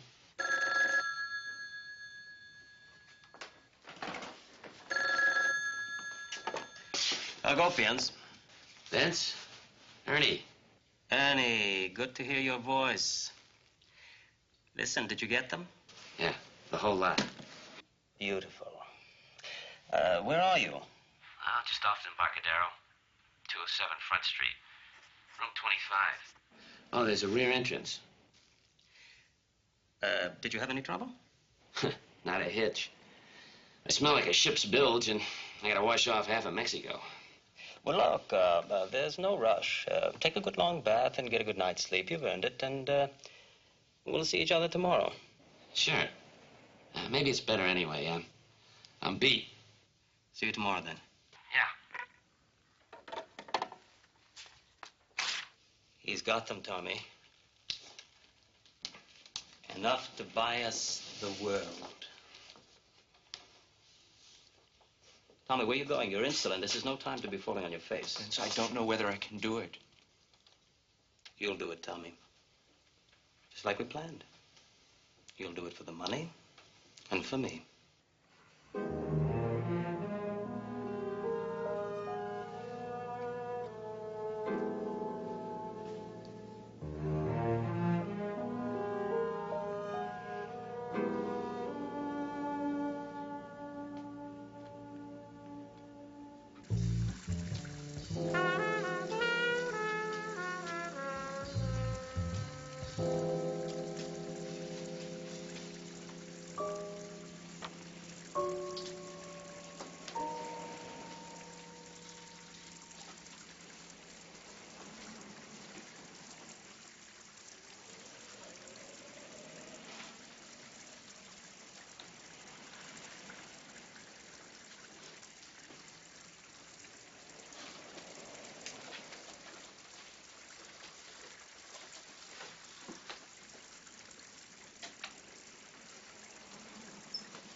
Ashes to ashes.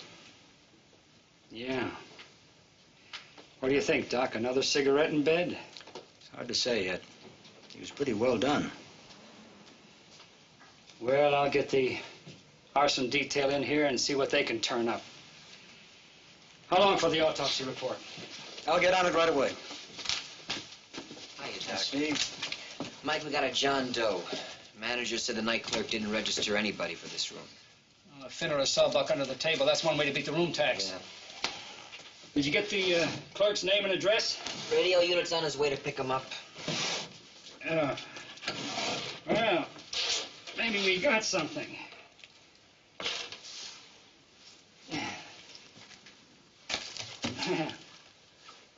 Looks pretty black. The numbers look good. Go on, put your young eyes on that. Nothing. Nothing, eh? No. Look, poke around on there some more. Thanks.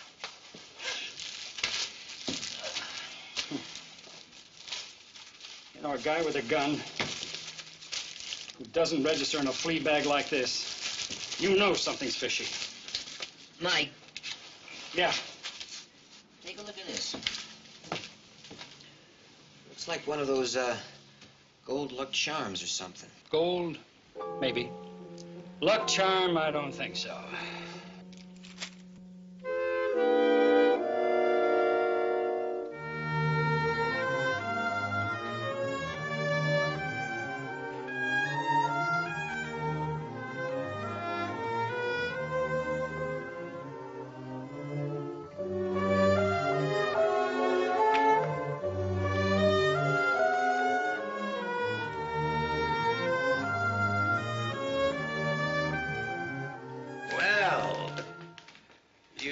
Find them of some interest after all. Mr. James, you startled me. In this contraption, I sometimes feel like a mechanical Satan. Body of a man and legs of a champion. What is it? What? You're troubled. No, I'm just tired, I guess. I worked late last night typing up the notes. The university should have warned you I'm a slave driver. Well, the last person to leave the project did say something to that effect. Oh, that was a big mistake all around. A man can't dictate an autobiography to an insensitive soul. What about you? Any complaints? Oh, no. The room you gave me is just lovely. Pay is fine, and the company is very stimulating. Thank you. Tell me the truth. Now, when I came in a moment ago, you were thinking, I'm an eccentric old man who hoards his gold coins like a modern-day Midas, weren't you? No, not really. I was just thinking they must be very valuable.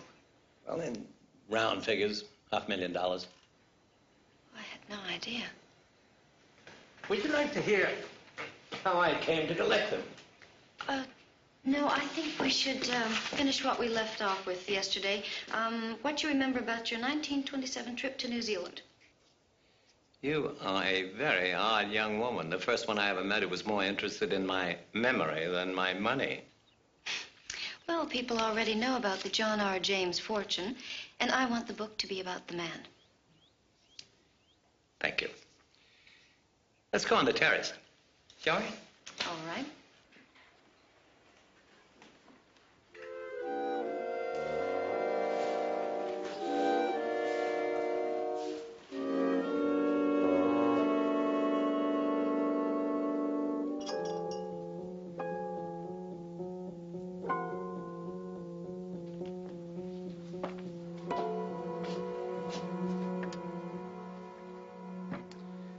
What does the coroner say? Nothing yet. Is that thing worth anything, Charlie? Specific gravity gold, slightly less than 22 carats. 900,000's fine. Weight, exactly 516 grains. All of which means? All of which means it's a planchette. A what? A planchette. It's a metal disc that's ready to be stamped into a coin, right? Right. I use it in crossword puzzles a lot. You got time to do crossword puzzles? I don't give you enough to do around here, huh? Say, what kind of a coin does this thing make? Well, I got some books over here to tell you for sure. That one to me looks like a double eagle size. Double eagle, that's a $20 gold piece, isn't it? Hey, chalk one up for the old folks. You like words, huh? Yeah. Read them to me. See you, Charlie.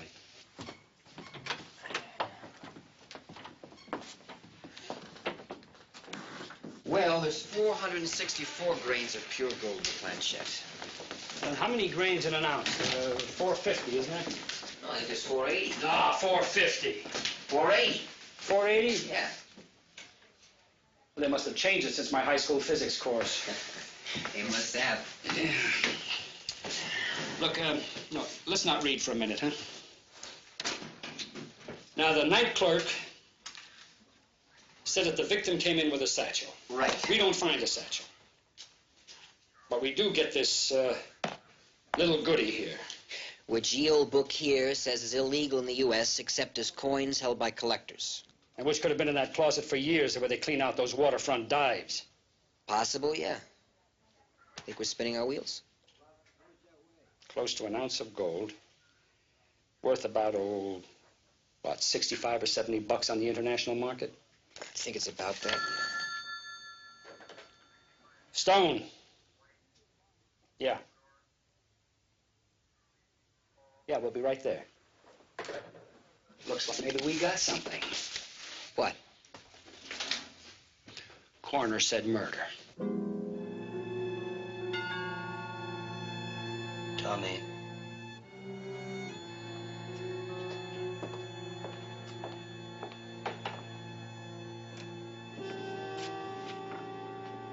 May I help you? Is Vince here? He's busy right now. Is there anything I can do to help?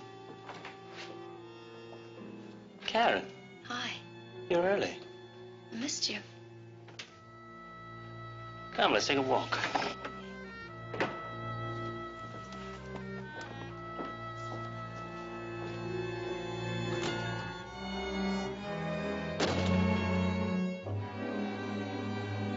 Who was that? Just a guy I brought in to help out a little. He doesn't know anything about what's going on, does he? Oh, he barely knows enough about coins to answer the questions that come in off the street. Did you bring the diagram? Yes. Are you sure you have each coin in the exact place he keeps it? Yes. Vince, I'm frightened. Of what? I don't know. Doing anything like this. Getting caught or hurting that old man. We're just going to trade one set of coins for another set of coins, and nobody's going to get hurt. You want to see something? What is it? Our ticket to Spain, Angel, the Costa del Sol.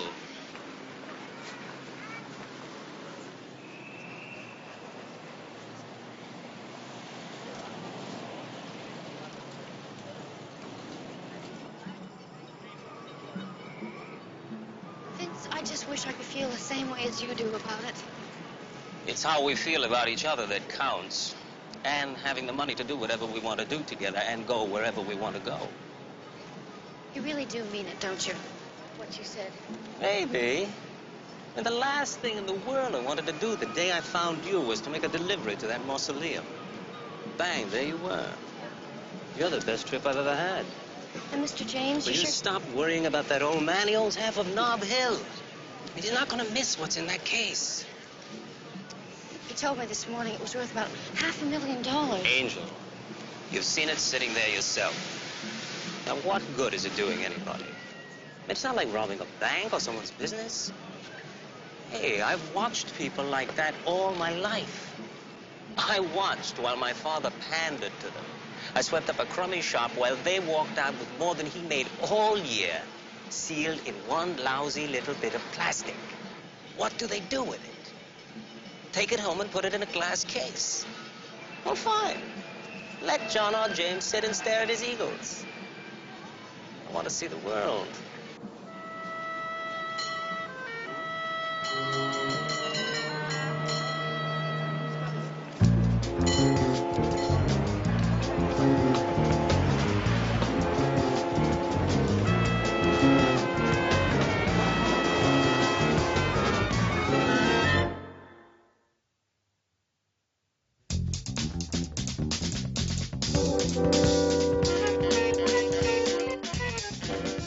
It's homicide, no question. There wasn't a trace of smoke in the victim's lungs. Well, that means the victim was dead before the fire started, eh? Yeah. Couldn't be a stroke or a heart attack. Not from my findings. Considering there were no breaks, welts, or contusions on the body, I'd make it suffocation. Suffocation, huh? This envelope shows there was a struggle. Bits of human flesh and hair from under the victim's fingernails. Let's get it under the microscope. There's no chance of making an ID on the victim, huh? Sorry. Later, okay? Thanks, Yeah. Harry.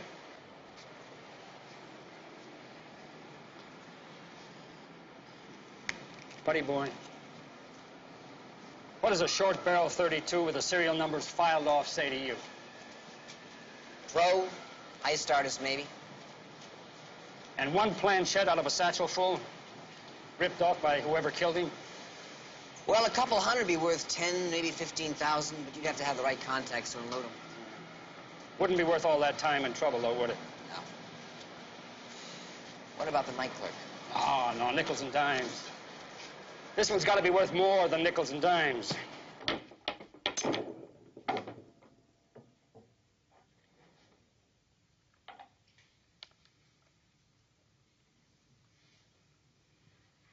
Yeah, Tommy, here's $15,000. If it were good, but it's not. I blew that one. You see those scratches? Those little things? Those little things are called cast marks. When they're that bad, it could tell an expert that it's a phony real fast. Speaking of scratches, how about those that Ernie laid on you? They're okay. I guess they found me by now. Relax. They'll never be able to tell what they found.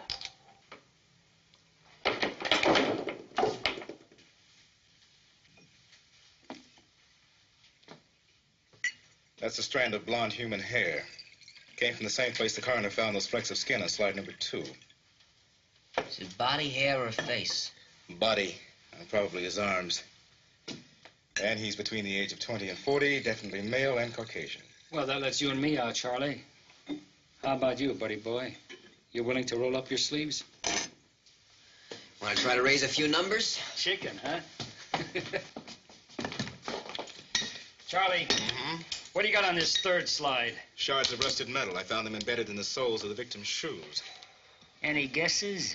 I'll have a better picture when I finish evaporating the solution. We washed what was left of the victim's clothing and shoes. That's what we got. Rust powder in solution, electromagnet. You want to know something? What? I've been here for 25 years. I've never seen this thing work. A serial number stamped in metal can be filed off, but can never be completely destroyed. Yeah, I know that. The molecular structure of the metal retains a ghost of the stamped number. Let's see it work. Right.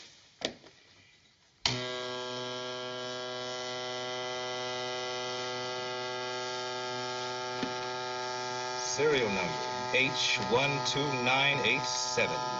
All PD's urgent. I'm on my way. What do you know? It really works, huh? Now you see it. Now you don't. Magic, eh? Well, maybe we'll get something after all. Say, where's that, the latent print kit? Oh.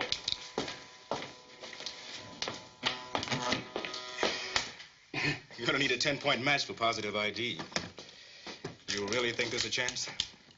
Charlie, I'm gonna let you in a little secret. I always think there's a chance.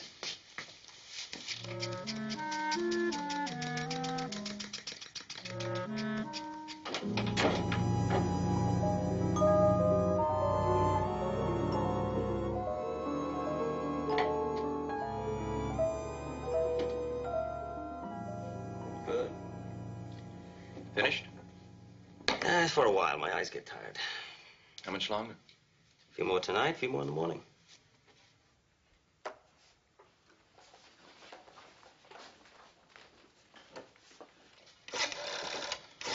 Vince, who are you calling?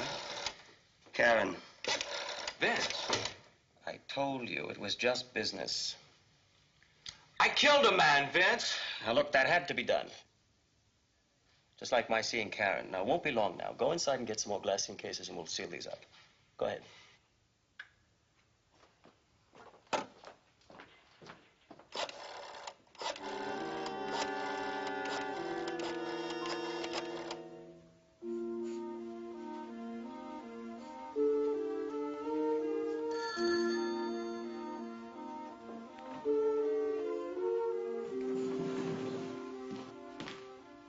Miss Pearson, telephone. Thank you. Hello?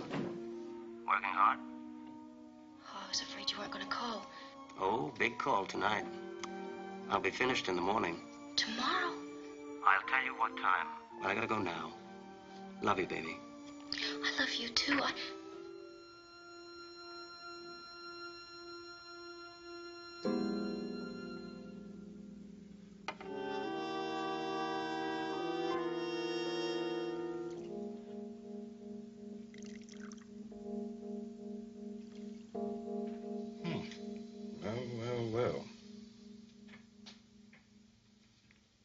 Well, what? Sodium chloride, sodium bromide, magnesium bromide. Well, thank you, Dr. Einstein. The primary salts in seawater. From the victim's clothes. The residue evaporated from the solution we got when we washed them. Well, this came from the shoes. It's a lead compound identical to what they use in marine paint. A ship. Just off it, too, if he hadn't changed his clothes. Everybody wants to be a detective.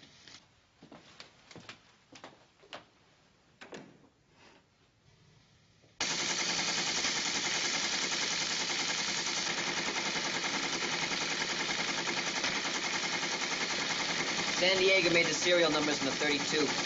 Stolen 3 weeks ago in National City. Prints taken at the scene of theft identified as an Ernie Walker, a.k.a. Ernie Willard. Priors all for robbery, huh? I want Walker's jacket. I want his mugshots, I want his prints, I want everything. I want him right now. I've already asked for it. It's on its way. Good. Well, we may have our dead man. Now we gotta find the man who killed him. They're pretty, aren't they? You see that one on the bottom? The fourth from the right? Yeah, What's the date?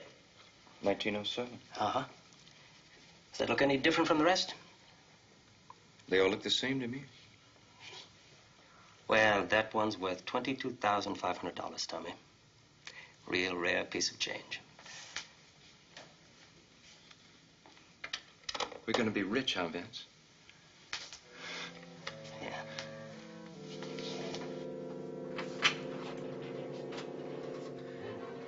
Vince? The insulin. How many units was that? How many units? About 80, I think. Maybe a little more. No, it's supposed to be 40. Right. Vince, that's too much. Vince? Vince? Sorry, Tommy. Just business.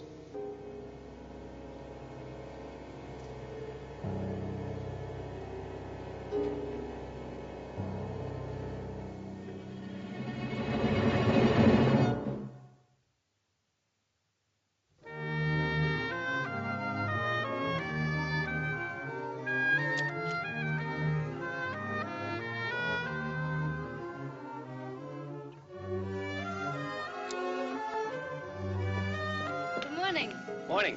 Well, you're out early. They're most beautiful in the morning, coming awake, alive. Oh, don't do that. It's taken nearly 10 years to perfect this hybrid. Sorry. It's all right. You couldn't have known. I believe if I cross this with that dark red over there, I'll have the most beautiful rose ever created.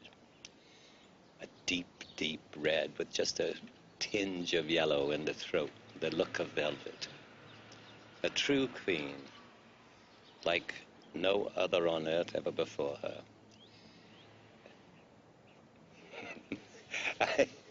I must sound like a jelly-minded old fool. No, not at all. They mean even more to you than the eagles, don't they? The eagles belong to someone else now. These will always be mine. What do you mean? Nothing.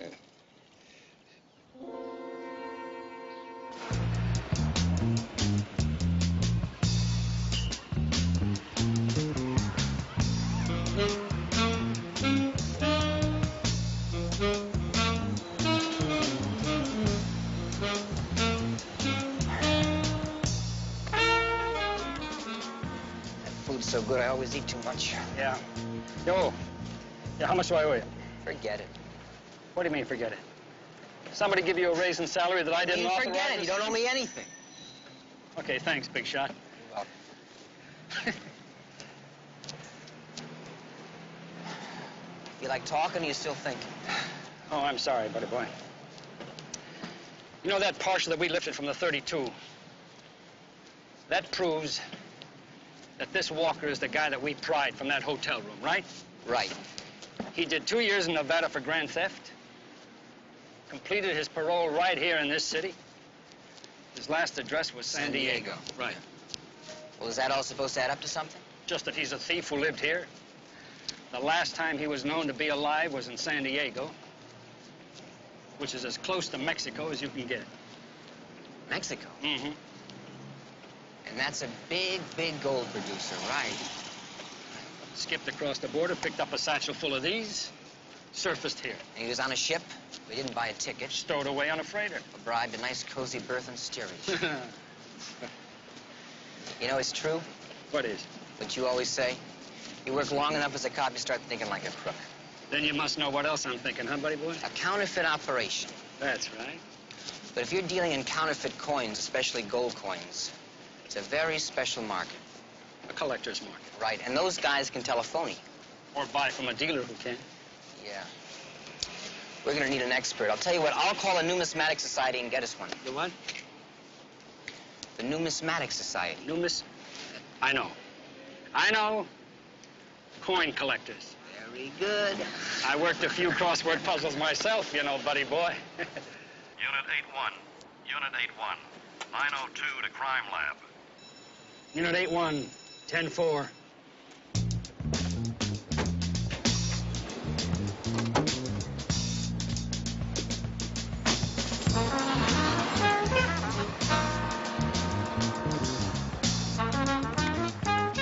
What have you got?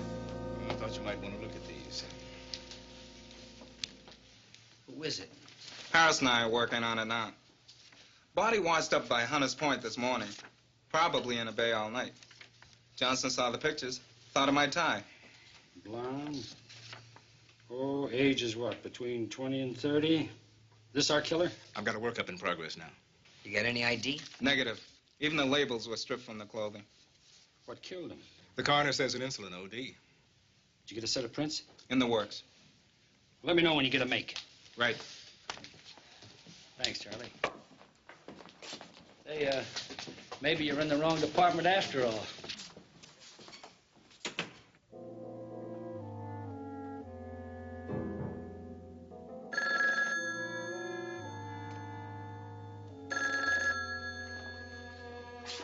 Agopians? Vince, Yes. I gotta talk to you. Karen Angel, now listen to me. I know how you feel, but there's nothing to worry about. Nothing can go wrong, and no one will be hurt if you do as I told you. Vince, please, do you have to do it? Yes, we have to do it. You and I together. And then we can be together, always, in style, the way we planned. Look, I don't care about the money, all right? All I want is... Well, I do care about money, Karen. I care very much. I care enough to have this whole thing set up right now. And I'm counting on you. Now, you have that case open. I'll be there at 9.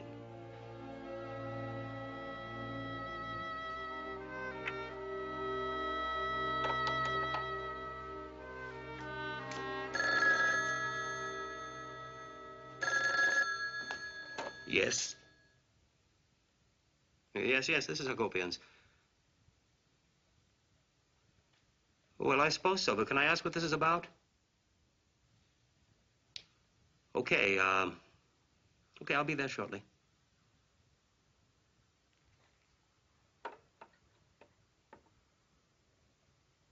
The basic design was changed twice after 1849. These changes were made in 1866 and 1907. Between 1907 and 1933, 57 issues were minted.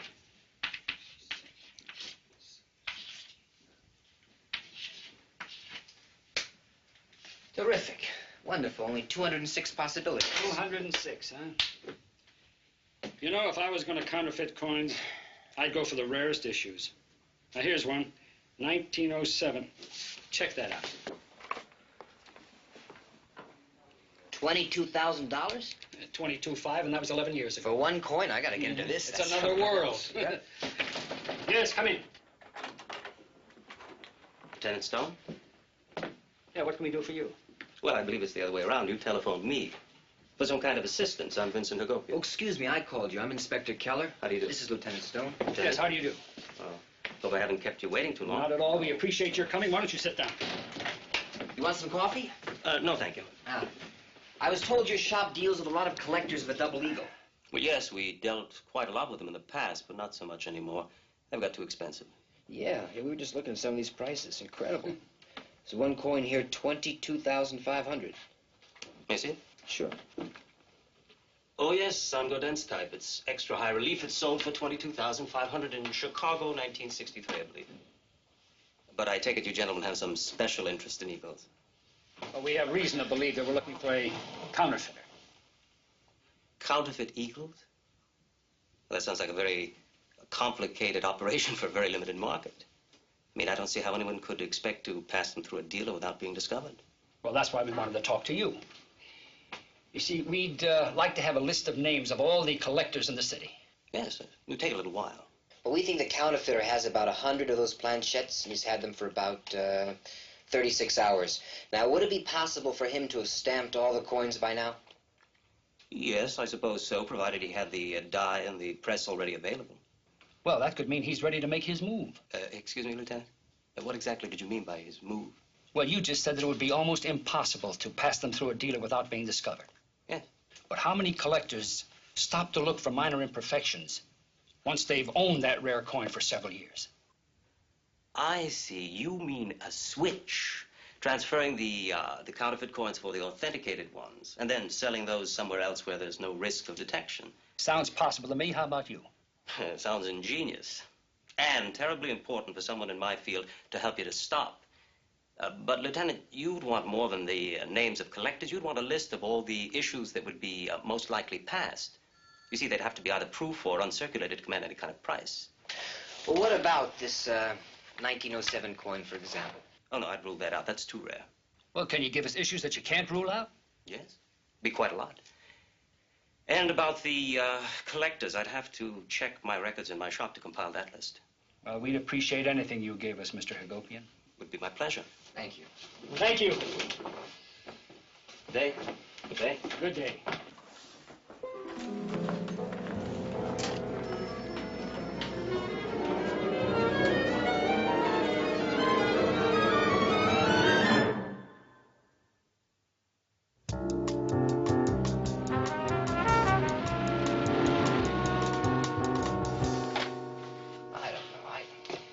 This could take us 2 days just to put the right coins with the collectors Hagopian gave us. Yeah, he helped a lot. Yeah. What do you know? What? Remember that coin that Hagopian said was too rare? The one that went for 22 G's? Yep. Take a look who bought it. John R. James, San Francisco. Mm-hmm. And if he owns that one, he owns others. I don't remember his name on that list. Because it's not on there.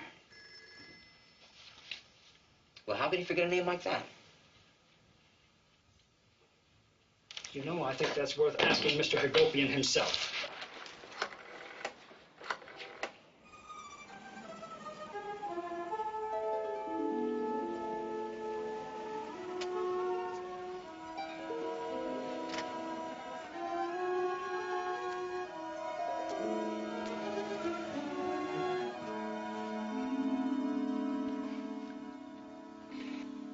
Go ahead. You've done it before.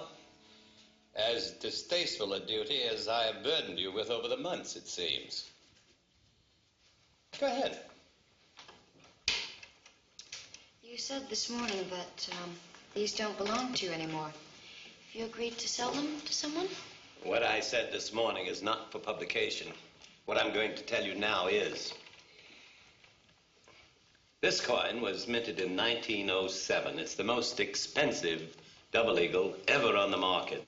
I paid an exorbitant price, I know, but it had a sentimental value. You see, my Uncle Henry actually started this collection for me with an identical coin on my 7th birthday. You began collecting these when you were 7 years old? No, not exactly. I sold it to buy a train ticket. This was my start, you might say, and when I made it in the world, I determined to buy it back again someday. Well, why the rest? I became enamored of these in my search for this. For instance... Mr. James, I'd much rather think of you with the roses than with all of these. Lock it out. This may become a mellow evening after all.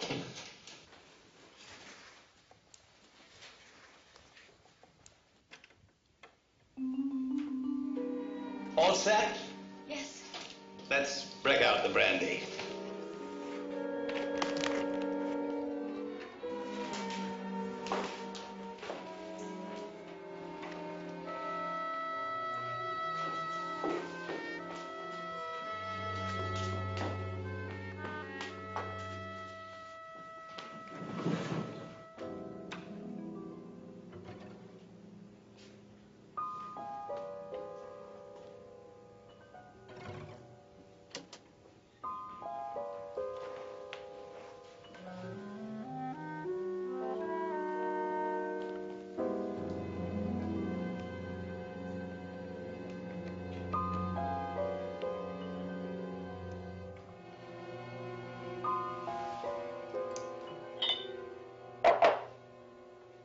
You know, whether or not we ever finish that book I brought you here to write. I've enjoyed your company, Karen. Thank you. No, thank you. Thank you for being more than just somebody an old man can babble on to about his yesterdays. And for being someone who understands just why and how he spent them the way he did. I think you probably understand everything about me except my eagles, even after hearing how I came to collect them. Well, it isn't important that I understand that. Well, it isn't important I keep their future from you either, provided it remains off the record. Of course. I've said they already belong to someone else. That's true. A trust owns them all, has for several years. When I die, they'll be sold at auction. The proceeds will go to the English department at the university. That's how we met, actually. Dean Robertson told me I wouldn't be disappointed in you in any respect. That's proved to be true, too. I'm glad you feel that way. Remember this morning when I told you the roses were different? They had always belonged to me. Yes. Well, that was some sort of a fantasy, I suppose, an old man's idea of immortality. I could see my creation, my queen rose, carrying on my name long after I was gone. They deserve something much better. They deserve to be named after a beautiful woman. I'd like very much to name that rose after you, with your permission. What do you say? Shall it be Queen Karen?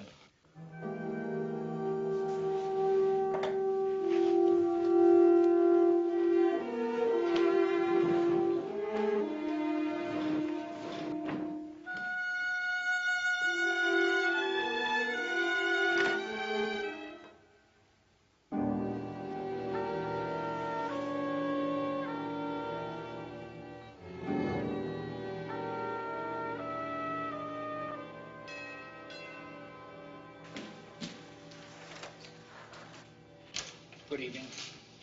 Police? Sorry to be intruding, but we'd like to speak to Mr. James, please. Mr. James isn't to be disturbed. Isabel, what is it? Lieutenant Stone, Inspector Keller. We're with Homicide. We'd like to talk to you about your collection of double eagles. I failed to make any connection between my eagles and homicide. Well, if you gave us a few moments, I'm sure we could make that connection for you. Very well.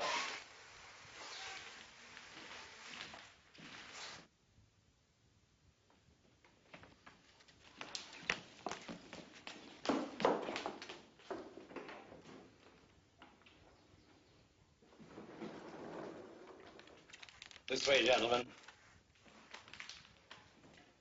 There they are. Now, that's all of them, right? Yes, Inspector, that is all of them. 40 to be exact, with an average value of over $12,000. Mr. James, did you know a dealer in this city by the name of Vincent Hagopian? Very well. I used to deal with him exclusively before he died. Died? About a year and a half ago. Well, we just talked to him this afternoon. His son. Had to be his son. Would be. He took over the business, but he's not the expert his father was. He hasn't the same love for it. He didn't mention that either. Maybe we ought to find out what else he forgot to mention. Say, may I use your phone? Certainly. Thank you. You still haven't explained why you're here. We're looking for counterfeits, Mr. James. Counterfeit eagles here? Impossible. Who has access to your case? There's only one key. I keep it with me at all times. May I? Stone. Let me talk to Lessing. Lessing, Stone. I want to make on Vincent Hagopian, Jr. He owns a coin shop on Maiden Lane. Now, his name and address is on my desk. Go over there and pick it up. Gloves? I'll hold. Desk, left drawer. You got it? We'll go over to R&I and find out if by any chance there's a tie between this Hagopian and our other body, Ernie Walker. Body? What's he talking about? Well, we've had 2 killings we believe are connected with this counterfeiting. Did you get a make on that insulin OD yet? All right. Check Hagopian's neighborhood and find out if the 2 of them were ever seen together. Anywhere. Now, you know where to look. The bars, his coin shop, apartment. Let me know what turns up. When was the last time you opened this, sir? Less than a half an hour ago. And were you alone? No, I was with a friend, a young lady. She's my house guest. May we speak to her, please? Certainly. Thank you. Got anything? I don't know. Mr. James. This coin. It's an 83 proof. Only 40 in the world. Could you look at it through the glass? We've taken sort of a 2-day crash course because of this case, but those hairline scratches, I believe you experts call them cast marks, they wouldn't be on a coin in proof condition, would they? No. They weren't here when I bought this coin. You didn't buy that coin, Mr. James. Somebody just gave it to you. Hagopian? I don't know. Yes, sir. Will you ask Miss Pearson to join us, please? Well, Miss Pearson just left, sir. I heard her car in the driveway. Say, this girl, does she know Hagopian? Not well. But she did know him. Yes, as a matter of fact, I introduced them myself several months ago when he came here one day to make a delivery. Have they seen each other since then? I wouldn't know. Certainly she couldn't be involved in anything like this. She's a very simple young woman. And if I read this Hagopian right, he's no simple young man. We'll need a description of Miss Pearson, sir. What's her first name? Karen.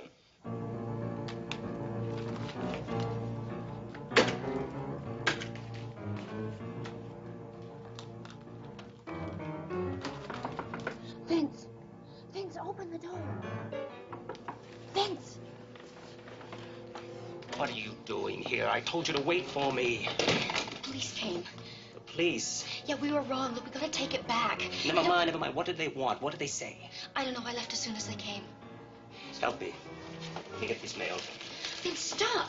Look, we have to take it back, all of it. It doesn't belong to him anymore. I know it doesn't belong to him. It belongs to me, and they'll be waiting for me in Spain. Oh, please. Look, I'll make it up to you.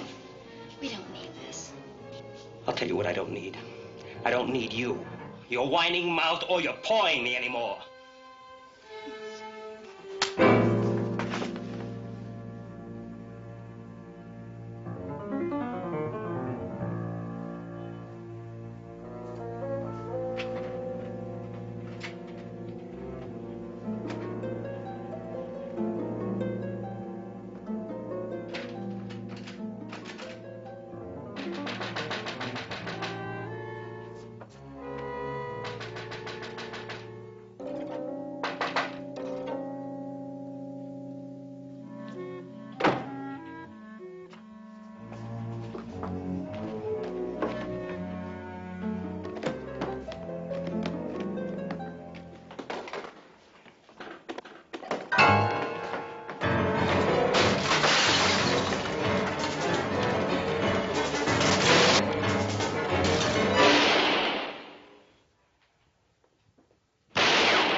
long do you think she'll get? Who? Who? Karen. Well, I'm a DA. She turned evidence. Identified Tom from the Gopian shop. That'll help her a little. What's this? Got your names on them.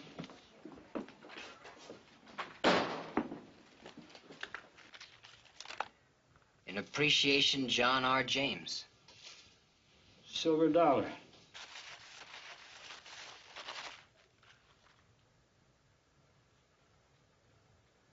Where's that book? Where's the book? Yeah. What year is that? 1882. Looks pretty shiny, doesn't it? Yes, it does. Think they're uncirculated? Oh, I'd say they're uncirculated. Hey, we're rich. Yeah? Yeah, $4 a piece.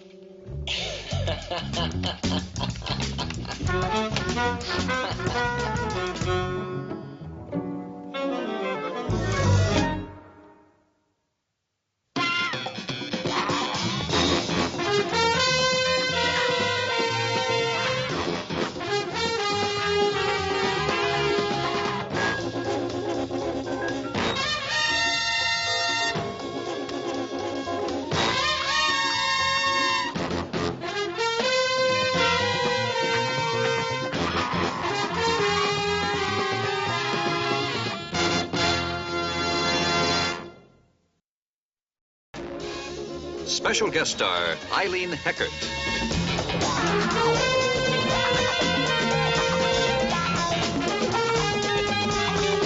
Tonight's episode, The 30-Year Pin.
Yeah. Thank you very much.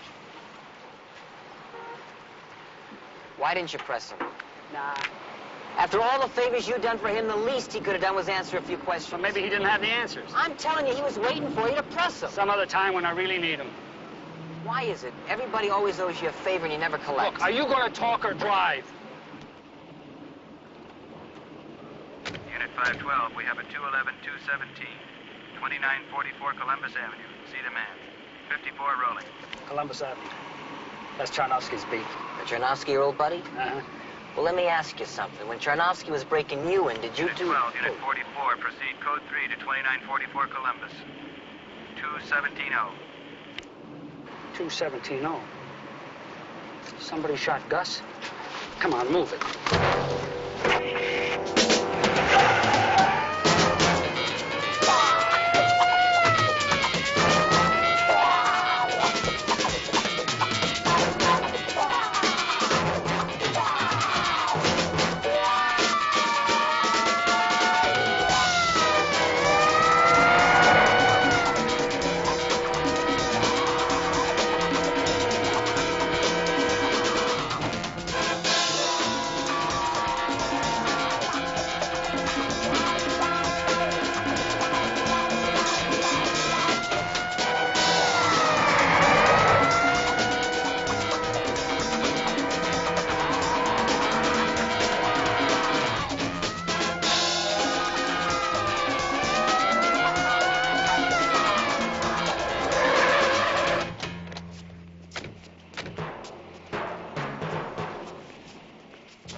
He's a goner.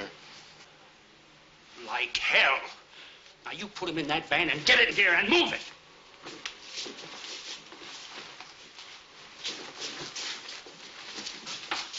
Come on, come on. Come on, stand back. Let him get through, please. Stand back. Get him.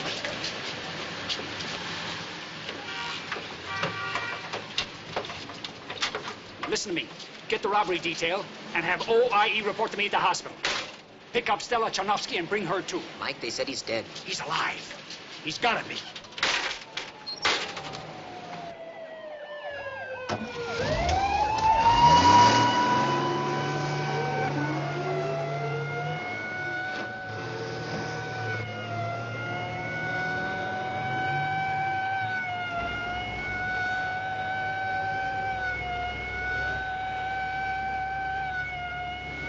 Hold on, Gus. Hold on. If you're there, Gus, hold on. This is Mike, Gus. Now, you've got a hole in you. It's not small. But it's not big enough to stop an old harness bull like you. Gus.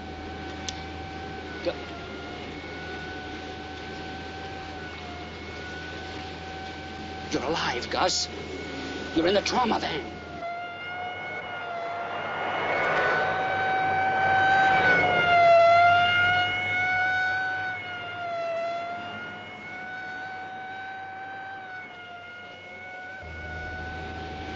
We're rolling down Jefferson.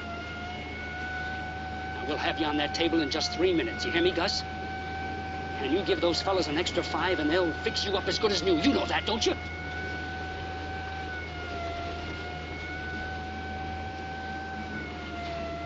Stell's on her way, Gus.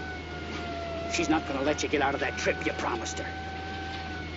Hang in there, fella. We're on the Embarcadero now. Gus, you're steamed, aren't you? Huh?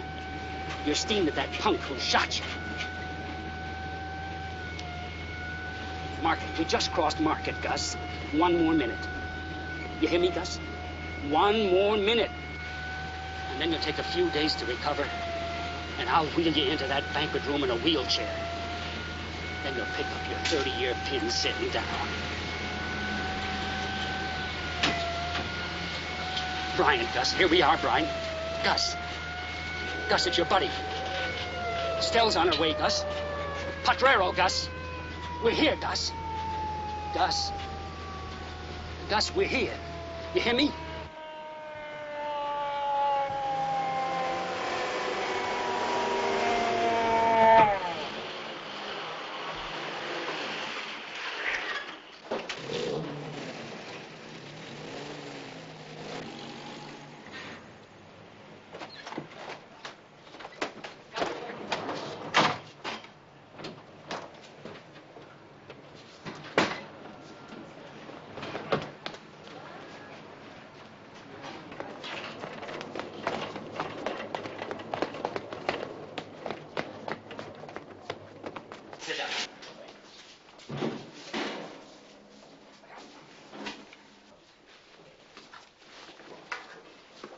Outside, Mike. I stay. Sandy, give me a mask. Outside, Mike! Hold on, Gus. Hold on, Gus. You hear me? Now, let's move. This man's going under. You know Gus? Just through Mike. Gather they're pretty close, though. You hear them tell it they're brothers. You known Mike long? Since I became a detective about 2 years ago. They go back 30 years. They walked the Tenderloin together then. It's a rough part of town. They worked dog watch 6 nights a week. You couldn't keep them apart on the 7th.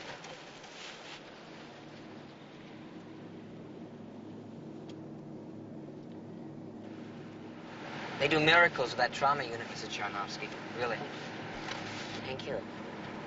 I just hope we won't need a miracle. Joe. Stone. Give me McCready. Calling Dr. Weston. Dr. Weston. Mac. Stone. What have you got on Charnovsky? What do you mean, nothing? No, I won't. Take it easy. Have you got Gus's reports on your desk? Dr. Marsden, Well, where are they? I know, but he knew every punk in his district. Who've you got heading this robbery detail? Yes, I told him to report to me at the hospital. I don't care if I'm overstepping my authority or not. I want some action.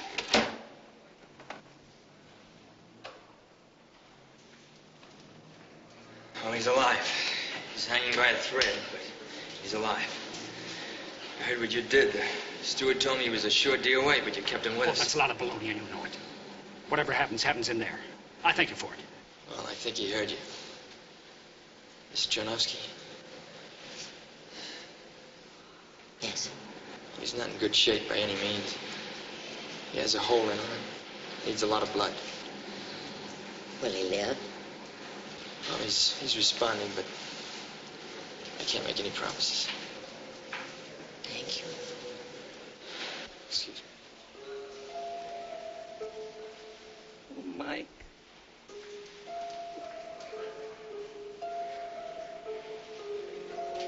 I'll make you a promise, Dell. No matter what happens, I'll get that punk who did it.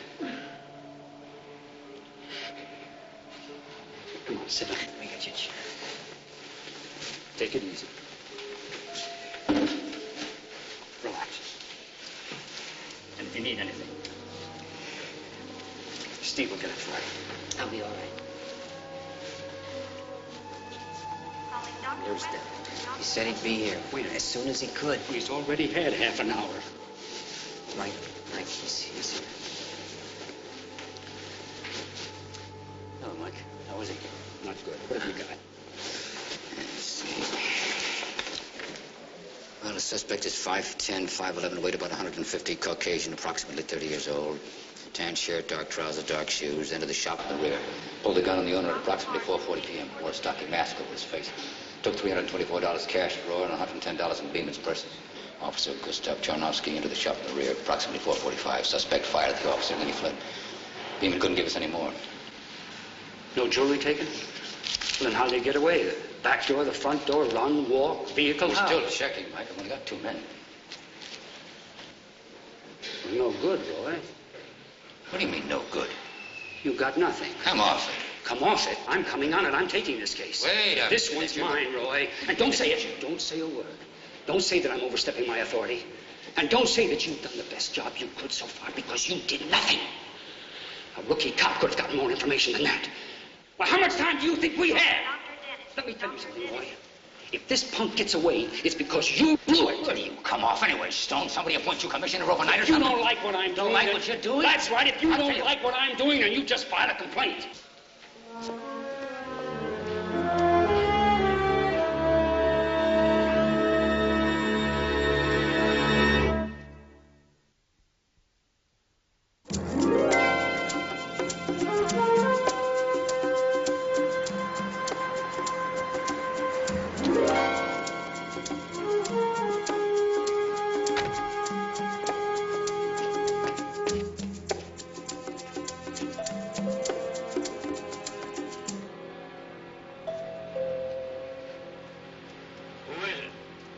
Lieutenant Stone, homicide. Open up.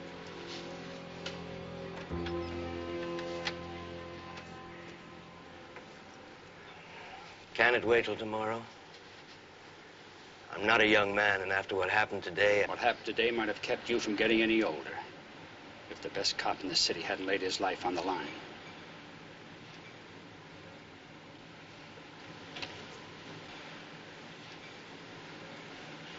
I'll just be a minute.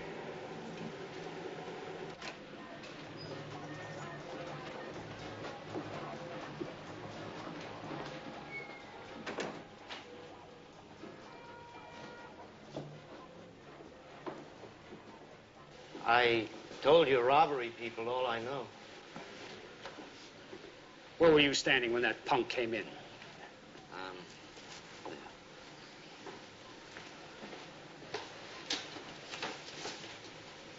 Facing this way? No. And he came in through the back? Yes. And you heard nothing? Sure I heard him. I turned around and there he was. And what did he say? Well, I don't remember exactly. Oh, come on, think, try.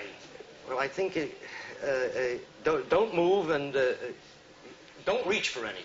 Then? Then he told me to pull down the blind and put up the close sign. How did he talk? Huh? Did he have an accent or anything like that? No. Okay, then what? Then he told me to stand there. Where, here? Then he took the money. Who opened the cash register, you or him? Oh, he did. How? Which finger? Which finger? Yeah, which finger did he use to open the cash register? Well, I think it was this one. Are you sure? I think so. Right-handed? Yeah, you're right, because he shifted the gun to his left hand while he took the money. Now, the money that you had in your pocket, how did he get that? Well, he asked for it, and I gave it to him. How? I put it in his hand. Here, like this? Yeah. Then you were close to it. How about his breath? Could you smell it? I don't remember. Booze. Maybe beer. Tobacco? No, I don't... The mask. What about the mask? What color was it? I don't know. Now, you're a married man. You know about women's stockings. Now, what color was it? Black, white, tan, green, red, what? Tan.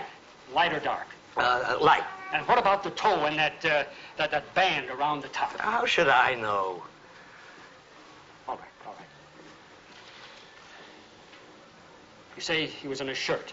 Yeah. Short or long sleeves? Sleeves long. Shoes, black or brown? Brown. What kind? Come on now, what kind? New, like mod-like, with brass buckles and... All right, now there's more about the shoes. What? Yeah, the toes seemed scuffed. And the only reason I noticed it was like my kid shoes used to be. Good. Now, how about the brand? Italian, maybe. Square toe, like they show in the bootstrap shop. Anything else? His trousers, the pants, they were baggy in the knees. Not as expensive as the shoes. Uh-huh. Oh, I didn't realize I noticed so much. Here, now, how did he walk? Like an athlete or a leadfoot? Oh, about average. And his attitude, was he calm, cocky, uptight, what? Nervous. Shot Gus, didn't he?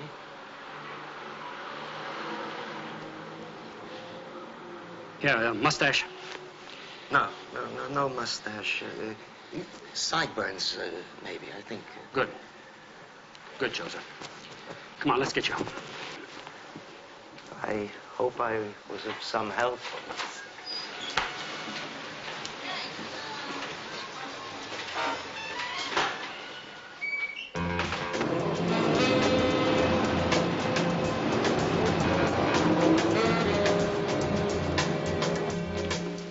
How long ago did you get the Tarnowski slug? Just now. In 15 minutes, I want to make on that gun. Figures. I better go now. Yeah.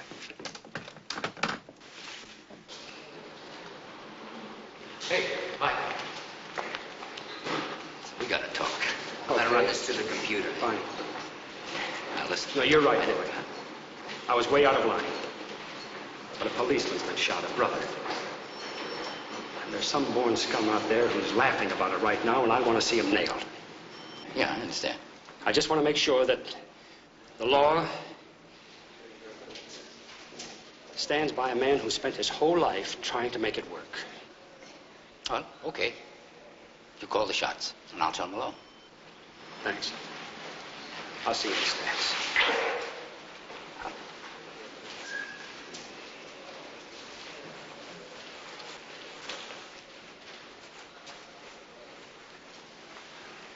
You want some coffee? Just black.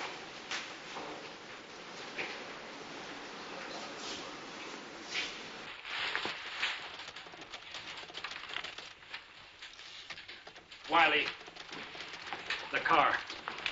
Someone spotted a blue '69 Ford Coupe leaving the scene. Now get a make on every registered owner within a mile answering that description. Sharp, mug books to the jewelers. At this hour of the night? He's awake. I just left him.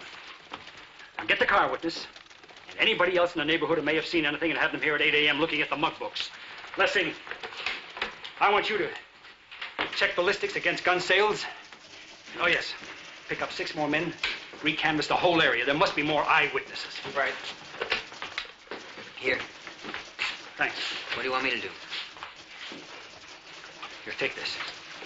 Check the hospital. See how Gus is doing, will you?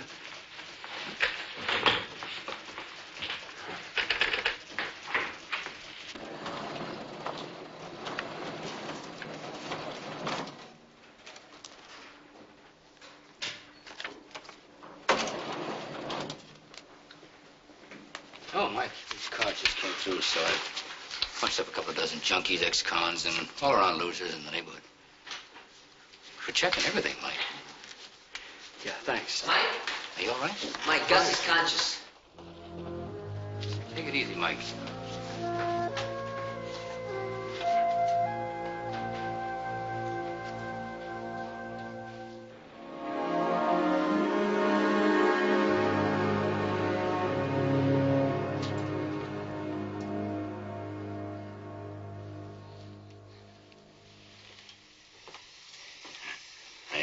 Mike. How you feeling? Hurts. And how much did he get? It's in about 400 in cash. No jewelry. He was 5'10", light hair, long, tan shirt, dark trousers, dark shoes, scuffed at the toes, 38 special. He was right-handed. Listen, I just wanted to make sure you weren't trying to walk out of here again. Now, you take it easy, understand? We'll talk about this later. He has to live in the neighborhood, Mike.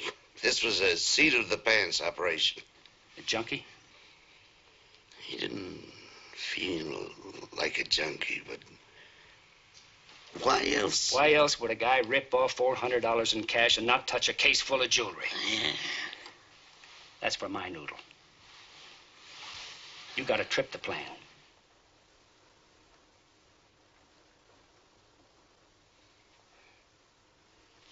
Take it easy now.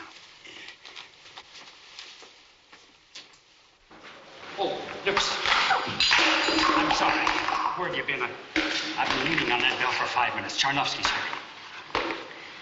Thank you. You're welcome. I'll see to him right away.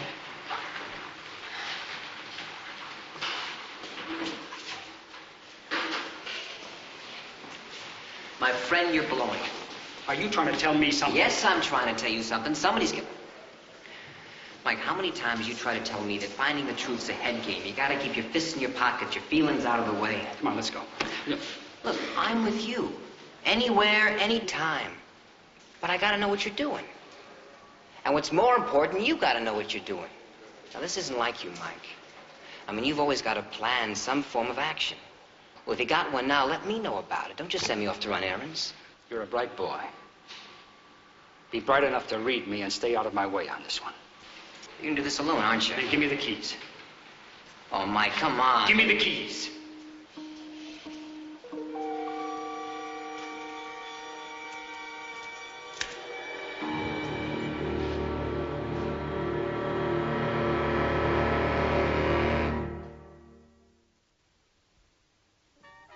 find chicks like this in Cokes, you gotta see them to believe 'em. All right, honey, that's enough. Your timing's fantastic, fella. Show's just starting. You gotta see them to believe 'em, folks. You can't see them on the outside. You gotta go on the inside. Say, fella, your timing's fantastic. Suslow, Eddie Suslow. Lieutenant Stone. I gave it to your office. How about going over to my car and talking this over? Some other time. Okay, man. Days. How about that liquor store hold up on 23rd and Folsom? Okay. And the supermarket. I already told you guys all I know about that. Man, I get bounced from this gig. What's left? There was a robbery today. Jewelry store over by Ghirardelli. I want the man who did it. You got the wrong cat. I know. My man is 5'10". Sandy hair, sideburns, right-handed. He used a .38 to cut down a cop. Shot a cop? He can't be all bad. Okay, take it easy. Now you know what's walking, running, and crawling. You know who's hard up and who's holding on. I want you on the street with your ear to the pavement, and I want the name of that punk who pulled that trigger. You just call me every hour on the hour. Or what? You just be 2 minutes late. I'll show you or what.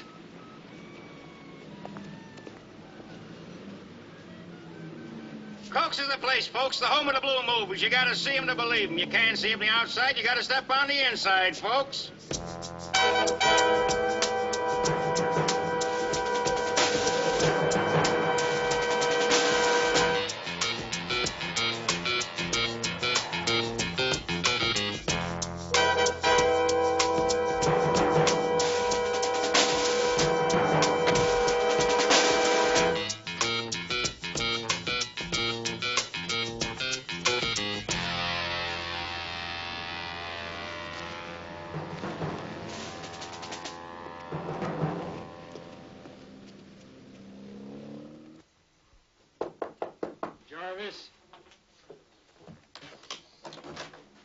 Police. What do you want with me? I'm clean. Where were you at 4:45 yesterday? Why? Because I'm asking. I'm not asking you, Lee. Where? You got no right hassling me like this. Well, then what are you hiding? I told you I'm clean. You'd starve to death trying to keep clean. Open the closet. What? Open it. I just want to see your wardrobe. You want to show me, right?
Yesterday, you better have an airtight alibi.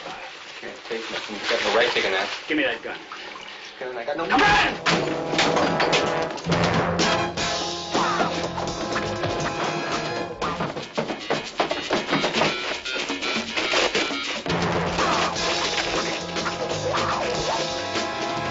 Hold it!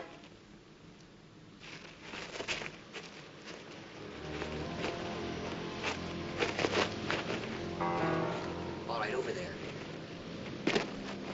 Come on, get over there. Come on. Hands down, feet apart. Get them apart.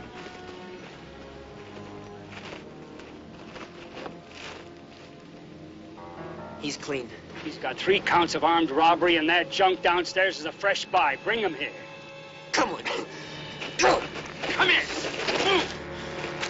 I increase Say you paid for that with Gus's blood. Let him go, Mike. Let him go. Gus is all right. He's asking. He's asking for you. He's all right, Mike. If you had your radio on, you'd know. They're trying to get you the last hour. Gus. Yeah. I got him, Mike. I got him. All right, put your hands behind your back. Get him behind your back. I got him, Mike. Hold him for me. Man, he's out of his skull. Let's go. Man, you're gonna kill me, man. It was self-defense. I could just see it coming, you know? You got a fresh score, huh? I don't have to say nothing to you. What's all that about somebody getting killed? You gonna try to pin that one on me, too, huh? An officer was shot. Cop. Get up there. We see if you get off. You think I did it, huh? The lieutenant does. Well, he's wrong, man. I never killed nobody.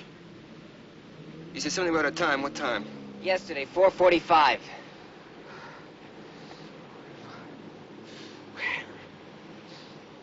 Yeah, 4:45. I can prove where I was. I was with people. Good. Who? A bunch of guys that were throwing dice. Where? At a bar over in Union in a back room. They're near your deli? Yeah.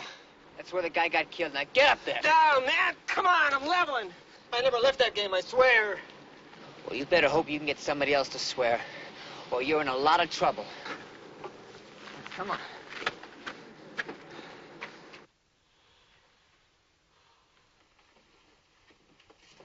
Hi, Mike. I hear he asked for me. Hey, buddy. Gus?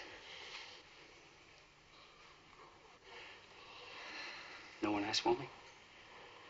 No. I'll be back in a few minutes. But we're glad you're here.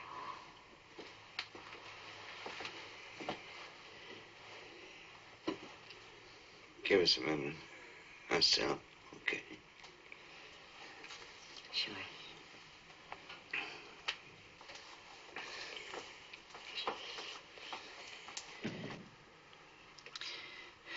You got anything?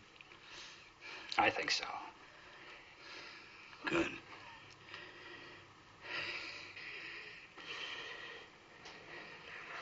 I'm not gonna make it. Oh, come on. Now, what are you talking about? Truth. Truth, Mike, remember? What we spent our whole lives looking for.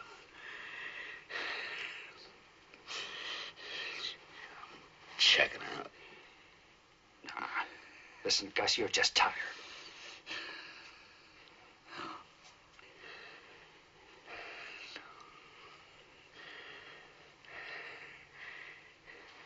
Help Stella, huh?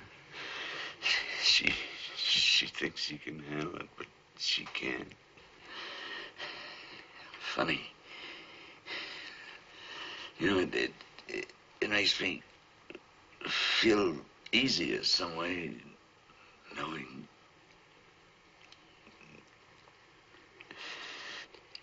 Help her, Mike. She's a good woman. Help her, huh? Mike? Oh, Gus, you... Oh, there. Oh, what happened to the time, Gus? I have so much I want to say. Yeah. This guy you got, you sure he's the right one? Well, I'm going to find out. Truth, Mike. Remember. Truth. That's the first thing you taught me, Gus. It's the last thing I want to forget.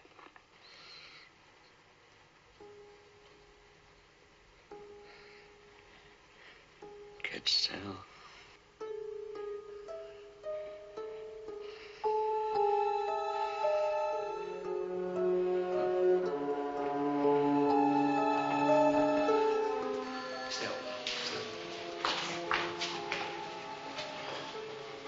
Lieutenant Stone, we're holding a call for you at the desk. Thank you. Get Dr. Ford in there. Certainly.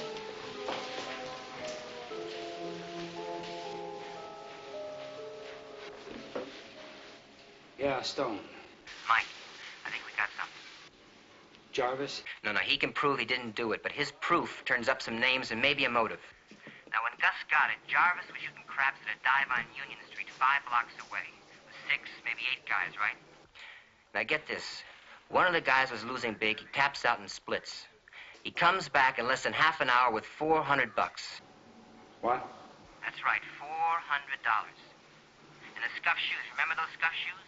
Maybe that explains it. A roller. He's on his knees shooting. And the time fits, 4:30 to 5. What do you think? Guy's losing big early, needs more money, he takes off. Got a name? Yeah, Fisher. Cal Fisher. You know him. Mike? Yes. I said you know him. You busted him once on an assault with a deadly weapon. So what do you want to do? You want me to wait for you here? Listen, I got his address. It's a boarding house on Mariposa. Just the side of the slot. Mike? Yeah, sit tight.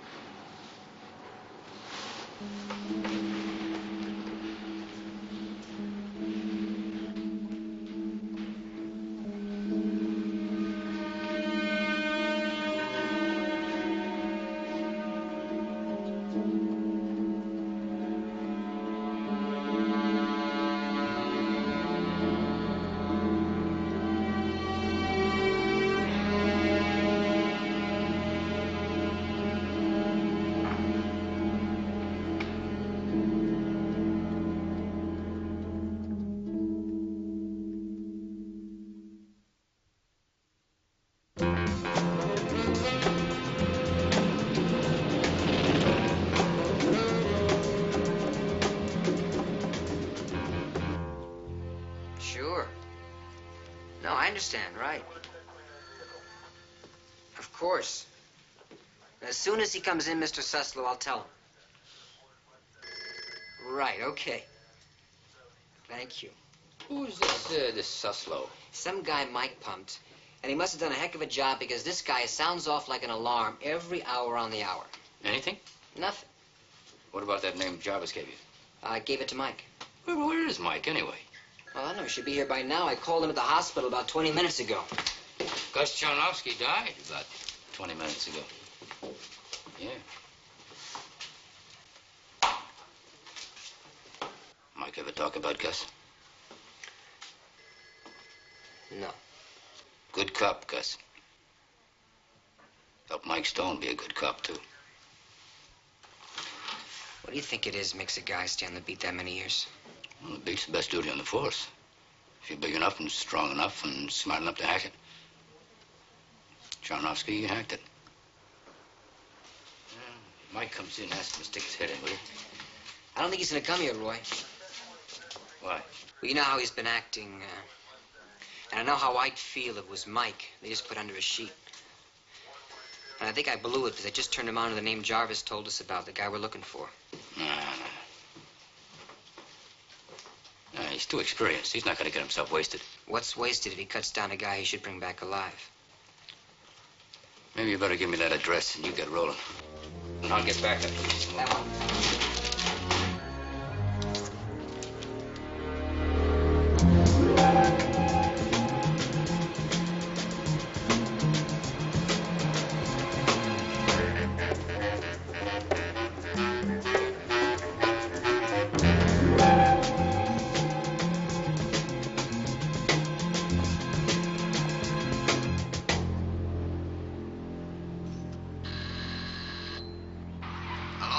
Mr. Garland, Lieutenant Stone, San Francisco Police. Open the door, please.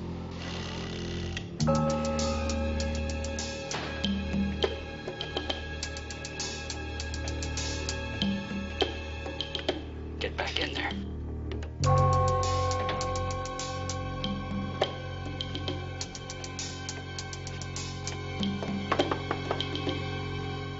Silva, who's there?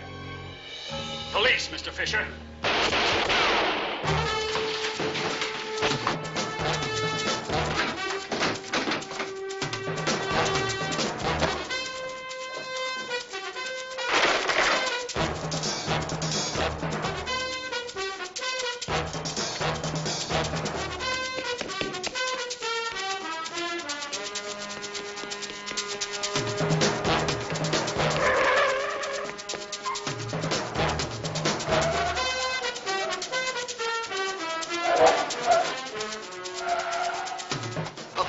outside. They were shooting, but they're gone. Down the back stairs to the alley. Evan, stay here. All right, get him out.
You come with built-in radar.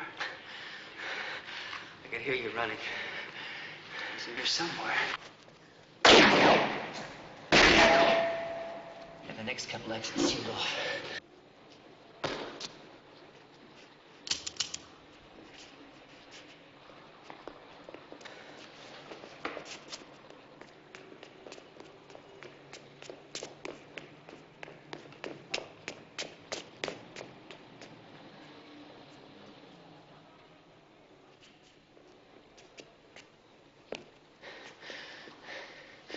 He's unarmed, Mike.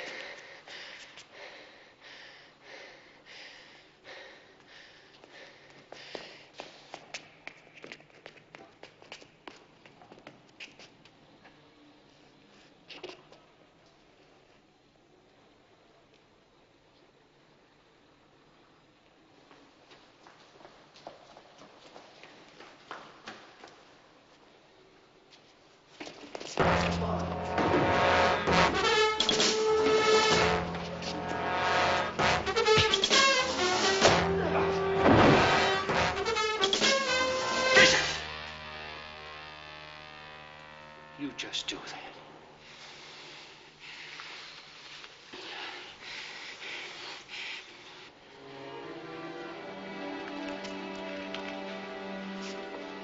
Get up here.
That's gonna be tough. She grew up tough. What time you got? 1:45. I'll blow us to a lunch. Go over to Mama's. I've got bread. Aren't you the guy who kept telling me to know when to call in my IOUs? Yeah? So what have you got against a good clubhouse sandwich? Nothing. I just don't see you owing me anything, that's all. Maybe you're right. I ought to make you pay after that con job you pulled on me. What are you talking about? Gus wanting to see me? Yeah. You did all right. You didn't lose your head. It's a good thing, too. I guess I wasn't using mine much, was I?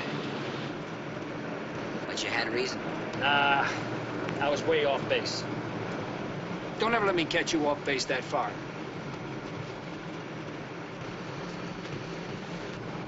That's no way to operate. You know, there's one thing you've always got to remember. Mike, if I let you buy me lunch, can I skip the lecture? Well, how you ever going to learn anything?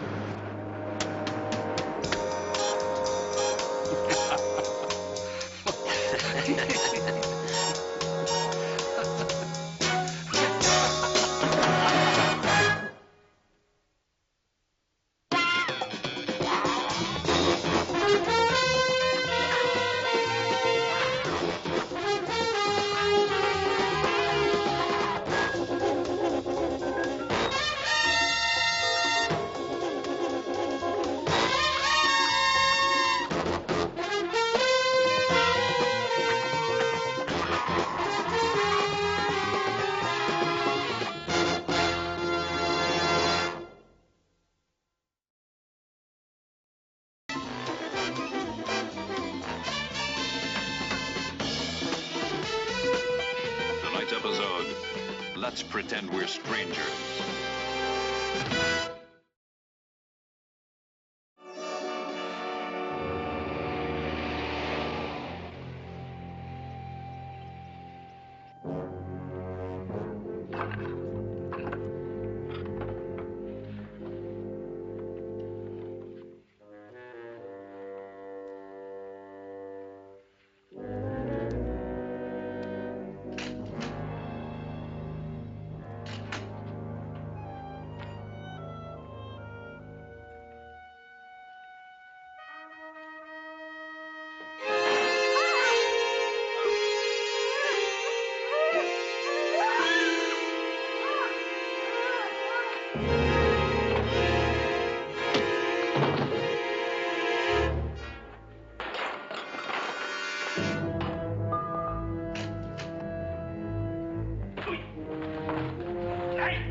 Freaked out.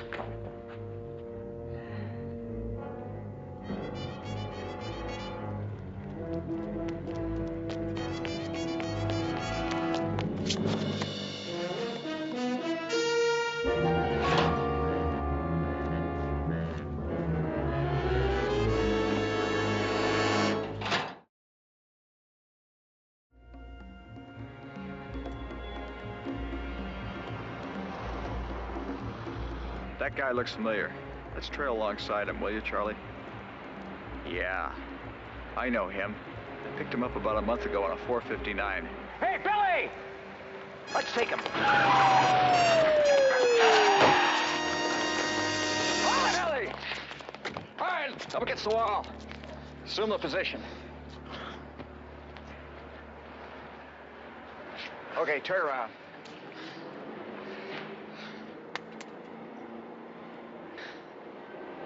What are you running for, Billy? Listen, what do you want? What are you always hassling me for? We had a prowler call.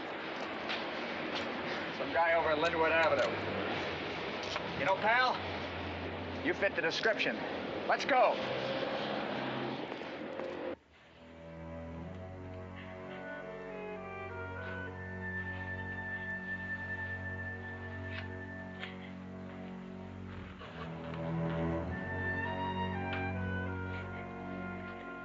What do you think this is?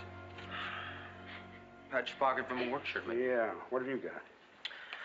All the tenants are accounted for except for a guy named Harvey Robinson. The manager thinks he left town today. Where to? Vegas. He's got Mondays and Tuesdays off. Goes to Vegas every week like clockwork. See if you can find out where he stays. Miss Rhodes, I'm sorry to keep you, but I'd like to ask you a couple of questions. They told me that you're the one that found her. We were supposed to have dinner together, but she wasn't waiting outside like she always does. Valerie would have called me if she'd been sick, so I asked the manager to let me in, and that's when he called the police. Did you happen to notice if anything's missing in her apartment? I already told him. She always kept about $200 in her dresser. It's gone. Well, what about jewelry and furs? I don't know. I looked through her jewelry box, but I really can't think right now. Do you know if anybody like her old boyfriend, her ex-husband, might have a key to the apartment? No. No, it must have been a prowler. Can I go now? Yes, of course, sure. We'll keep in touch with you.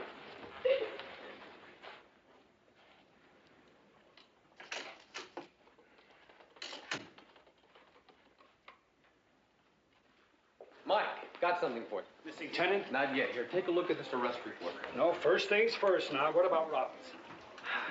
Okay. Found the cabbie who drove him to the airport.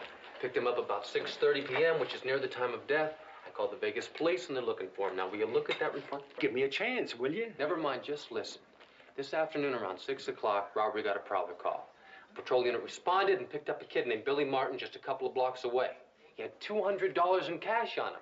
So they hauled him in, only the victim couldn't ID him. So they found this ring on Martin. What are you building up to? The print reports just came in. They found Billy Martin's prints all over Valerie Foster's bedroom. Mike, he was arrested at 6:35 p.m., just 4 blocks away from her apartment. What was he wearing? Well, nothing to match that ripped pocket, but he could have changed. Do you have an address on him? That's the best part. He's downstairs in the holding tank. William Martin, age 12, purse snatching. A couple of years in reform school. Age 16, forgery. A little more time in reform school. Petty larceny, acquitted. Auto theft, charges dropped. Grand larceny, case dismissed. Now, say, that's a pretty impressive record, Billy. Excuse me, I didn't catch your name. Lieutenant Stone, and this is Inspector Robbins. We're with homicide. Homicide? What's this got to do with me? Where were you this afternoon? Listen, I've already been through all this. One more time for me. Where were you? Okay, I was at home. I was watching a Betty Davis movie on TV, and when it was over, I wanted a little company, and I was on my way to this bar. How do you make a living? Well, I'm unemployed right now, but I'm looking for work. Then how do you get by? With a little help from my friends. What about Valerie Foster? She a friend of yours? Yeah. Valerie, yeah. I met her a couple nights ago. Where did you meet her? Oh, I don't know, at the Circus Grill or the Pier Inn. I don't know, I hang out there. Why? What about her? Okay, I'm going to make it easy for you. She was murdered this afternoon in her apartment. Your fingerprints were found all over her bedroom. Now, why don't you make it easy for us? Oh, listen, I'm sorry. I mean, I'm really sorry about Valerie, but you're looking at the wrong guy here. All I did was spend the night with her. When was that? I don't know, Monday, 3 nights ago. I don't know. Where'd you get the cash? I told them I was in a floating crap game. I put 20 bucks down and I got lucky. Was there anybody there that could vouch for that? Look, I don't know who any of the other guys were. I was only there for 10 minutes. Where'd you get this? She gave it to me. Valerie. Pretty expensive present for a one-night stand. No, not especially. It's a perfect fit, see? Listen, I didn't do this. Tell me, why did you start running when the officers ordered you to stop? Because I'm tired of being hassled by these cops. Every time I fatten up my wallet a little bit, these guys drag me in on suspicion of something. Sergeant. Listen, I really hope you believe me here, because I'm a lover, not a killer. Book him. Suspicion of murder.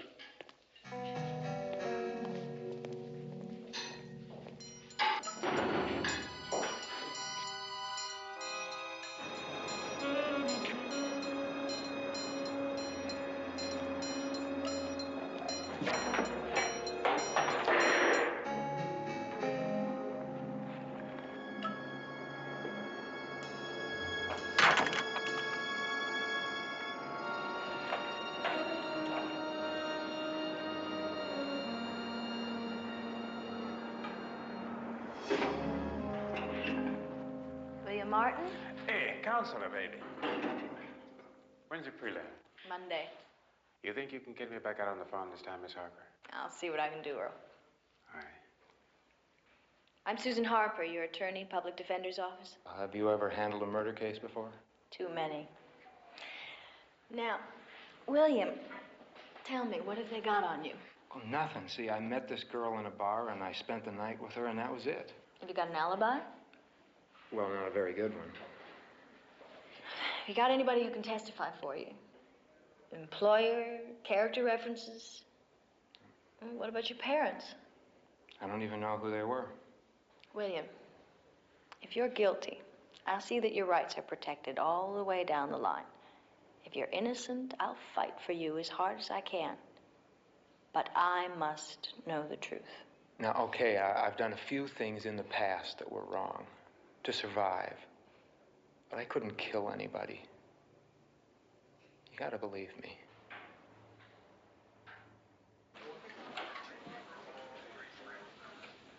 Where's Inspector Robbins? Thank you. Inspector Robbins? That's me. Are you on the Martin case? Right. I'm Susan Harper, his defense attorney. Oh, I'm sorry. Hello. Hello. I filed a discovery motion, but I came to ask you a favor. You could save me a lot of time if I could have copies of your investigative reports. Sure. Pete? Copy these for me, will you? Have a seat. Thank you.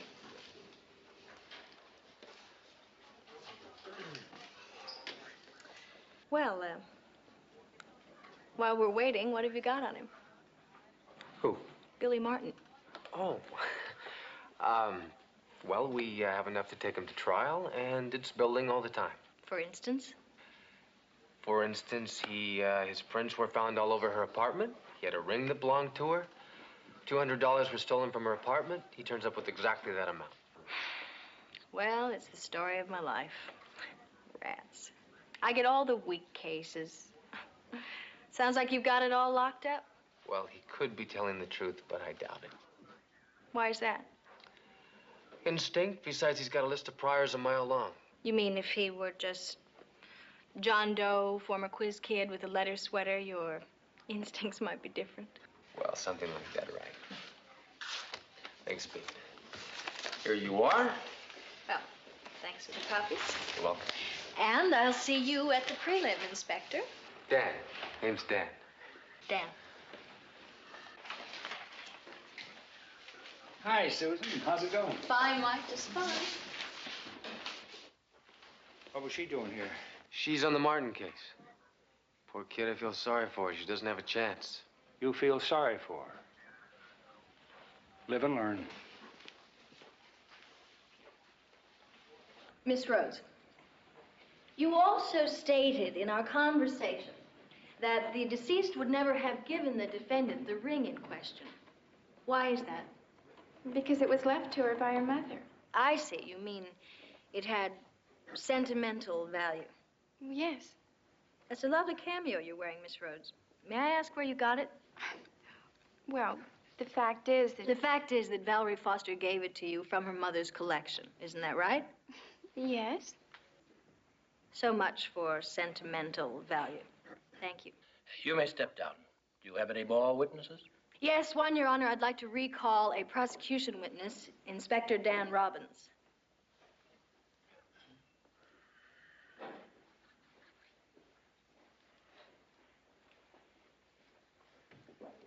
May I remind you, Inspector Robbins, you're still under oath. Inspector, you and I had a conversation about the defendant a few days ago, didn't we? Yes, And at that time, we discussed the evidence presented here. Is that correct? that's right. Now, Inspector, about the money allegedly stolen from Miss Foster's apartment, I've read your investigative report, and I don't see any record of the serial numbers of that money. There was no record kept that I know of. Then you have no proof that the money found on Mr. Martin was stolen. No, we don't. And didn't you say to me, Inspector, that if the defendant didn't have a list of prior arrests, that your instinct as to his guilt or innocence might be different. Something to that effect, yes. It was exactly to that effect, wasn't it?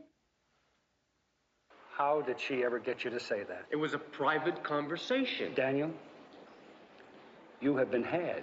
Mike, that guy is guilty. Well, if we're going to have to prove that he's guilty, we're going to have to dig a whole lot deeper. You still feel sorry for her? Excuse me. That was really low class, you know that? All's fair in love and war, and the courtroom. That's not funny. You're supposed to be a public defender. Well, you certainly didn't defend the public by getting this case dismissed. You're all wrong about Billy, you know that? I don't agree with you. But, okay, I am sorry for using your own words against you. Can I buy you a drink, make amends? Just how sorry are you? Let me show you. Okay. On one condition. We make that dinner. You're on. After you. Mouthpiece. Hold up a second. Listen, I just wanted to thank you for all you've done for me. I wanted to tell you how much I appreciate it. I'm glad it worked out. Keep in touch. Let me know how you're doing. I will. Thanks. And thanks for your help, too, Inspector. So long, Billy. It's over.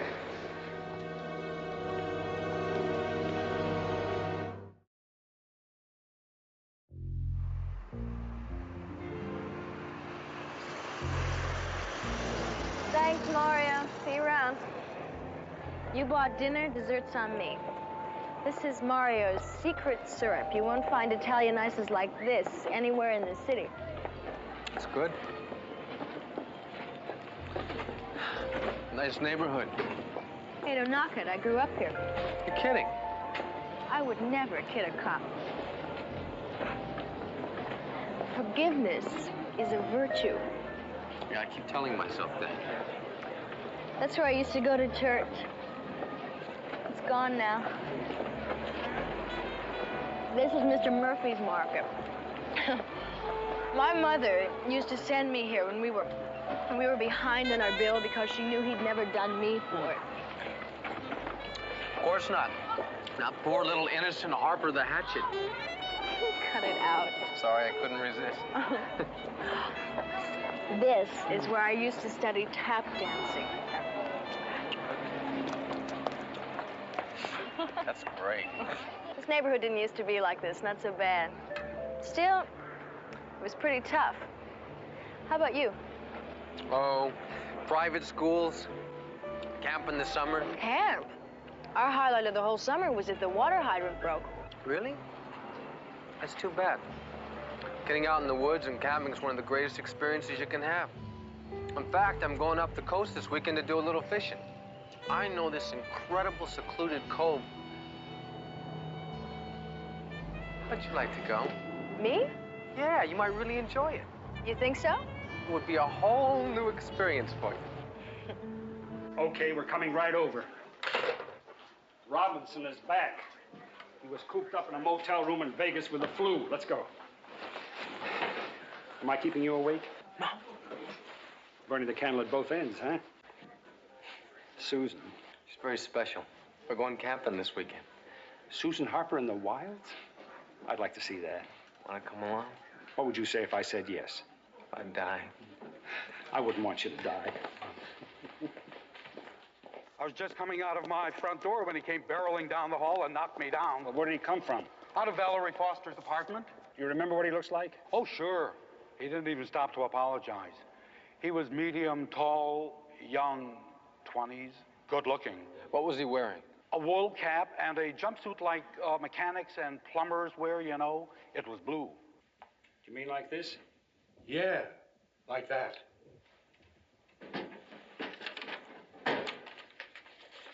Do you recognize any of these men? That's him. That's the guy.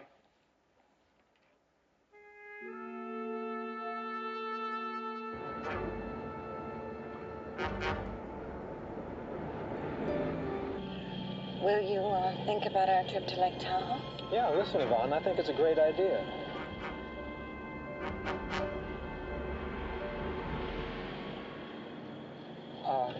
Keep driving. Would you let me off down here at the corner? I want to go to the market and get a couple of things. Thank you very much. Okay, we'll put out an APB on Martin. Then we'll set up a stakeout here. Mike, you mind dropping me off at the courthouse? Susan may know where he is. Any old excuse, huh? That's right.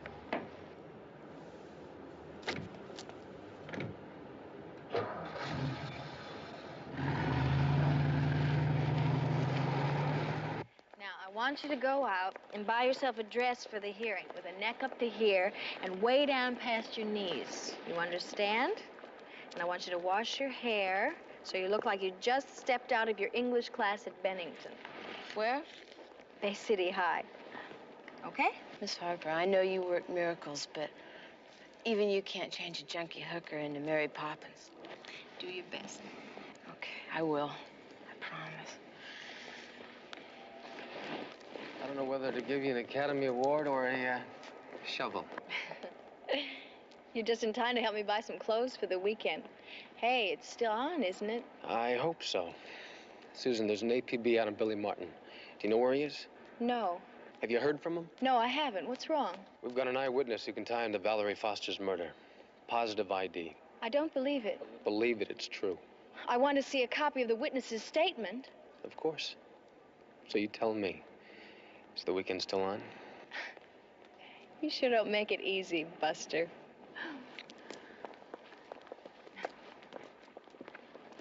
Rape?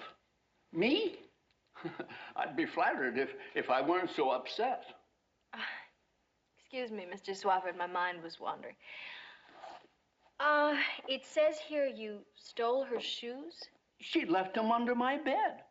Look, it's around 9 o'clock, and I'm asleep already, sound asleep. And I hear this knocking on my door, and I say, who is it? And she said, it's me, Winnie. Can I come in?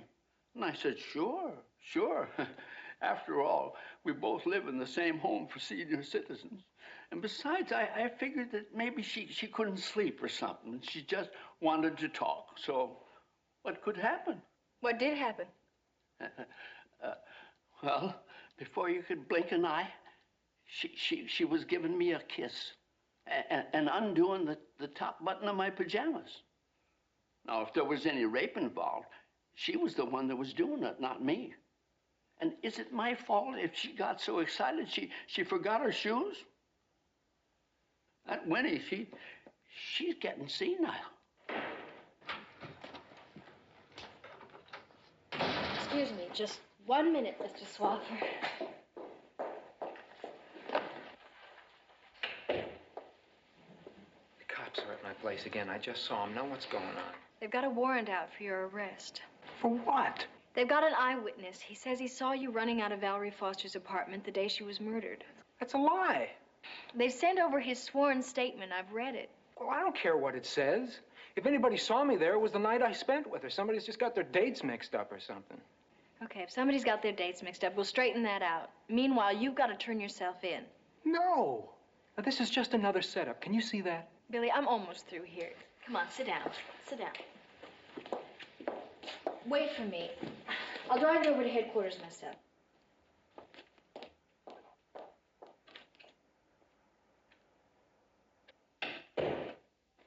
Well, I think we're all set here, Mr. Swafford.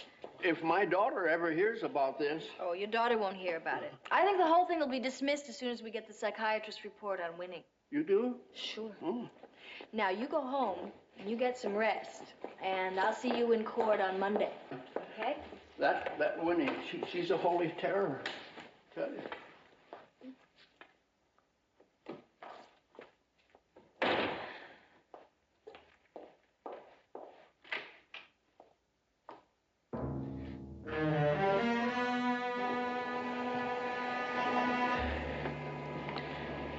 Well, so much for the Pier Inn and the Circus Grill. Yeah, if Billy had shown up at his house, Tanner would have notified us. There's nothing much more we can do right now. You know, I think I should call Susan and cancel the weekend. Why? Because Martin's still on the loose. Well, if he shows up, we'll nab him. If he doesn't, why waste a good weekend? Go ahead, have a good time. You're young.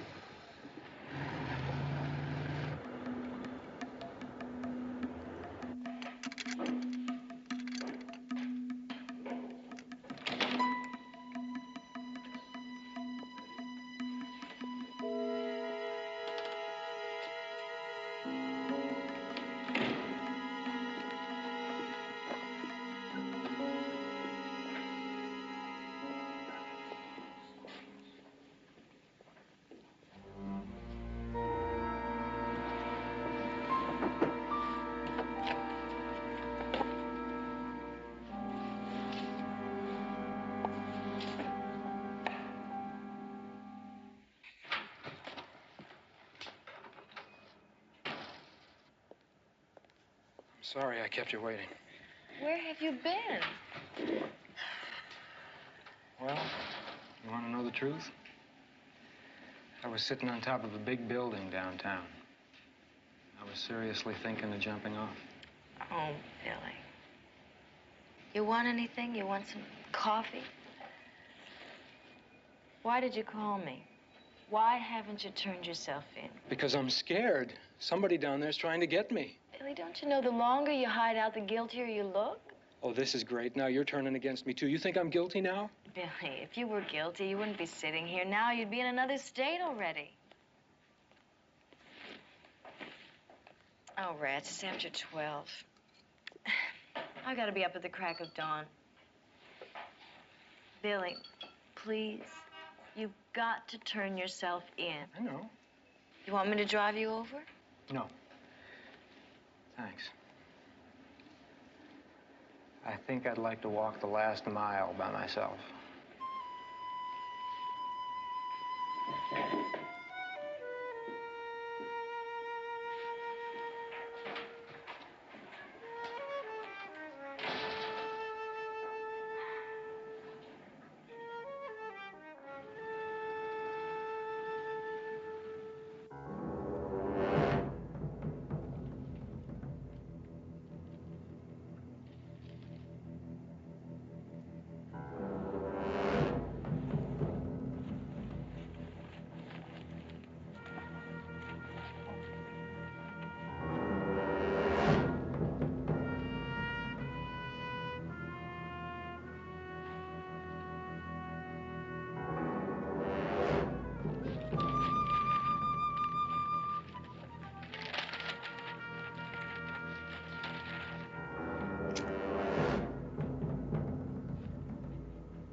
My name is Bill Martin. I understand you guys are looking for me again.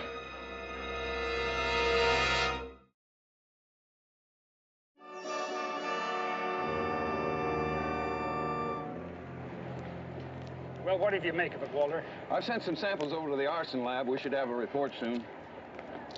Come on, now, you're the expert. What do you think? My best guess? I'd say the fire started in the bed. Give me another guess. How soon after the fire started do you think the clock stopped? Within minutes. Would it have been a torch, John? Sure. But then again, he was smoking in bed. You've got a suspicious nature, Mike. Yeah. That makes two of us. Listen, I want the coroner's report on my desk as soon as you get it. Sure thing.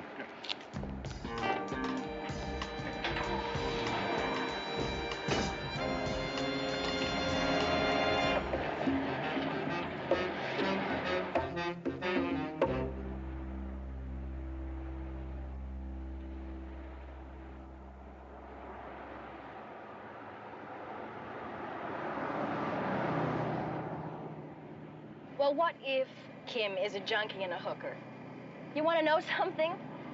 There, but for the grace of God and a law degree, go I. Susan, because of your background, you identify with the poor, and that's great.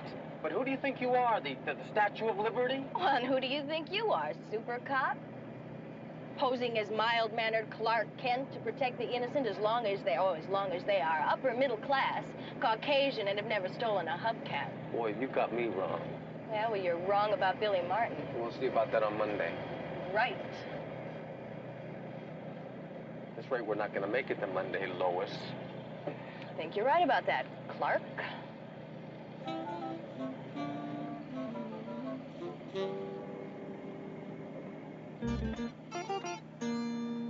Stop the car.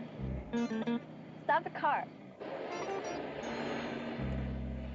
I've got a great idea. I'm gonna get out of the car. Then you back up, and then you drive forward, and you see this dynamite-looking chick. Me, hitchhiking. And you pick me up, but you don't know me, and I don't know you, and we don't say another word about work the entire weekend, okay? You know you're crazy, don't you? Okay, now here are your lines. You say, hiya, sexy. I say, hiya, big boy. And you say, where are you going? And I say, wherever life takes me. Okay? Sure. Okay.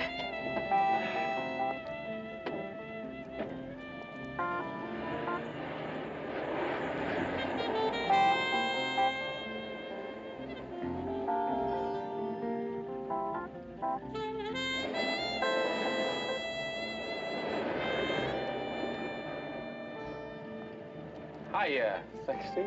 Hiya, big boy. Where you heading, little darling? Wherever life takes me. I don't believe I just did that.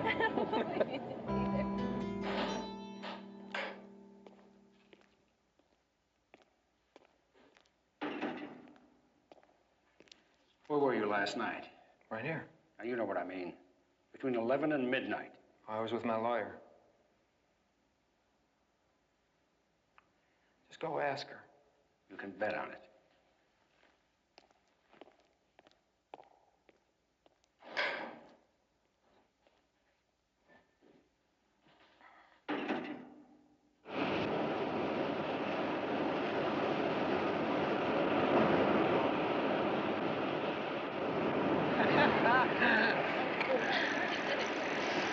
That looks beautiful.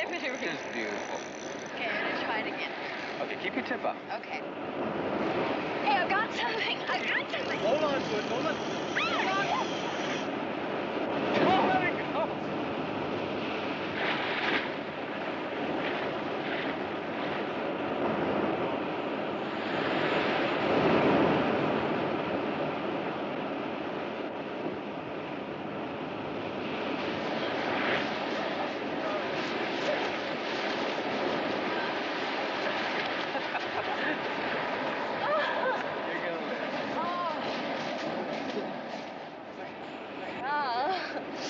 All right, let's see what we have here.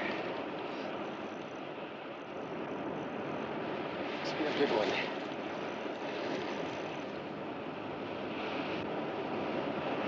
I don't believe it. Look what we have. Big piece of seaweed. Nice fish. I don't think that's so funny.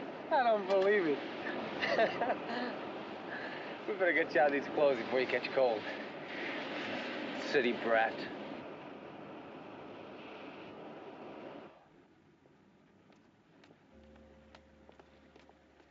Harvey's death just doesn't make sense. He was not careless. When did he drink? He might have passed out. Oh, he had his act together. He didn't drink or smoke. What do you mean he didn't smoke? Hadn't had a cigarette in 2 years. He was really proud of that.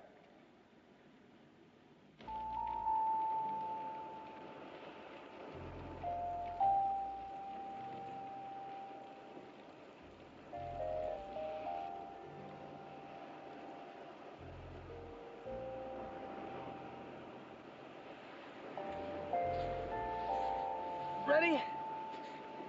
That looks great. Thank you.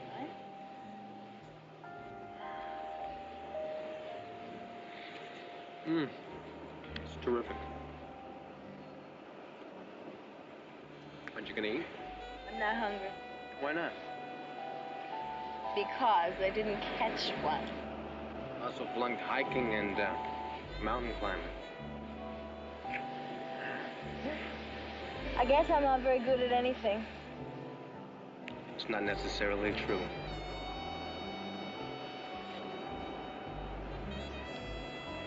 Our dinner's getting cold. Who cares?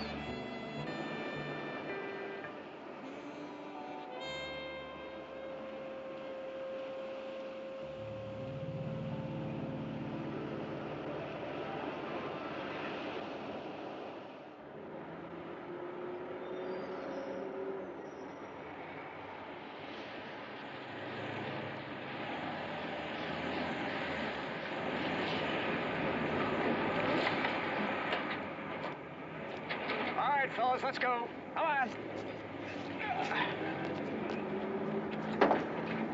Come on, let's go. Come on.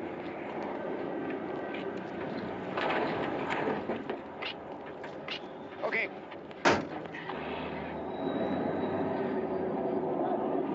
Death by suffocation. What about plain old-fashioned homicide? No prints, no proof. Anything turned up yet on that circular we posted on the jumpsuit? Nope. Susan, come in. You wanted to see me? Yes. Harvey Robinson died in his bed Friday night around 11:30. How? Fire in his apartment? Boy, you guys are beautiful. Just because you work in homicide, you don't believe in death from natural causes, accidents? It wasn't an accident. According to the coroner's report, there was no trace of smoke in Robinson's lungs. That rules out death by smoke inhalation, and it means he was dead before the fire started. And according to the arson squad, the fire started the way most fires do, by smoking in bed. The only trouble is, Robinson gave up smoking 2 years ago. Couldn't he have had a coronary? Yes, he could have. But let's talk about how convenient his death was for your client, the only person with the motive. Didn't Billy Martin turn himself in Friday night? Yes, after 12 o'clock. He said he was with you before that. He was with me. And who made the arrangements? Was it you? No, he called me. I bet he did. What time? He called around 11 o'clock. We met at Mario's. He was panicked. I convinced him to turn himself in. We were together from 11:30 to 12 o'clock. Why didn't you tell me this? We agreed not to talk about it over the weekend, remember? Don't you see he's used you? Dan, he was with me. You've defended hundreds of cases. How can you be so blind? Aren't you ever going to get it through your mind that Martin is a killer, a psychopath? Daniel, would you get a stenographer to come in here and take down her statement? Are you trying to get me out of here to cool me off? I also want her statement down on paper, signed. Sure, so she can have him out on the street again.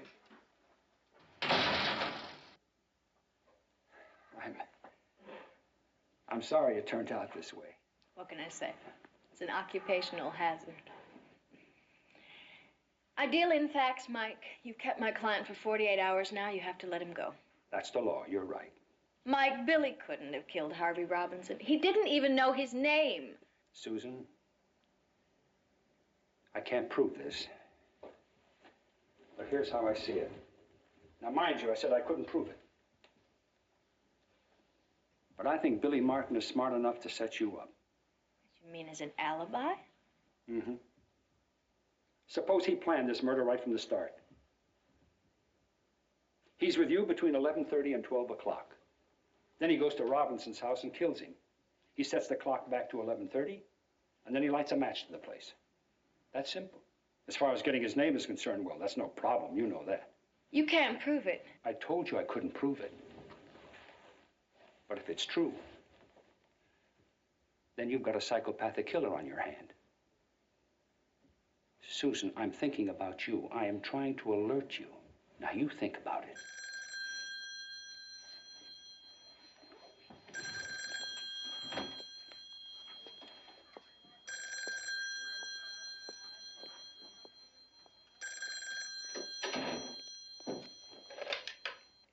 Homicide, Stone. Stand over here. That's him. His name's Dorsey Chandler. Okay, Chandler. Come here. Come on, Chandler. Nobody's gonna hurt you.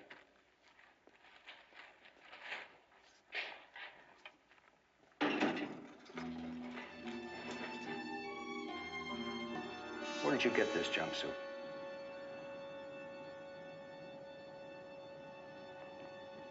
I didn't steal it. Okay, you found it. We believe you. All we want to know is, was there anything with it when you found it? Anything. Think. Anything at all.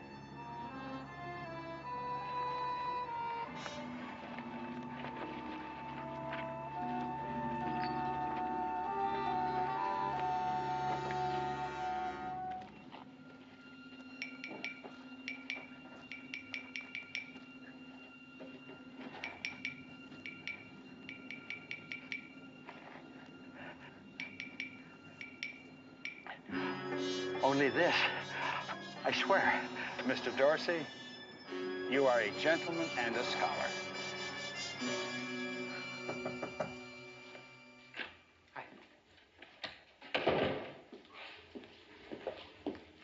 see me? Yes. Would you sign on that bottom line? It's an acknowledgement that you've received counsel from the public defender's office. Oh, yeah, I'd be glad to. You know, I think you're really one dynamite lady. I can't tell you how much it means to me for someone to have enough faith to go to bat for me the way you did. Billy, the cops aren't going to let this thing go. Yeah, well, at least you know I couldn't kill anybody. Not Valerie or Robinson or anybody else. Who? You know, the witness. How did you, know his name? I read it in the papers. Billy, you're in the clear for now, but if you get into trouble again, I'm going to ask my boss to assign you to a different attorney. What for? I'm resigning your case. Why? I just think it would be better all around. Hi, Miss Harper. Oh, am I early? I can come back later. No, you're right on time. I'm all finished here. Oh, okay. Thanks. Goodbye, Billy.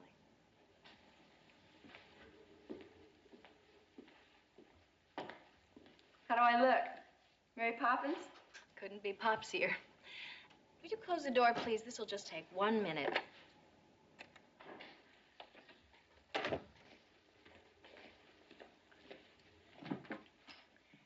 Inspector Robbins, please.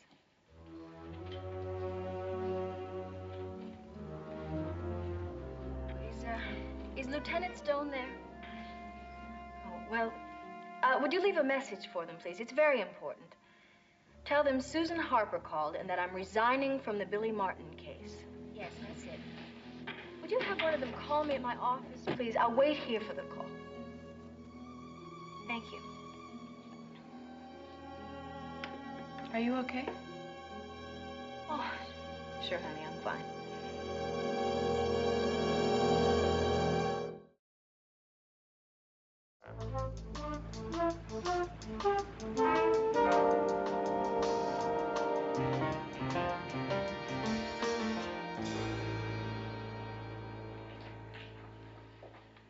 Print guys tell me they just love it when some joker uses rubber gloves. They hold perfectly formed prints on the inside.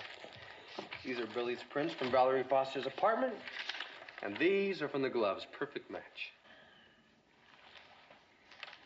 Okay, so we found this in the dead girl's hand. The jumpsuit was found 2 blocks away from the murder scene.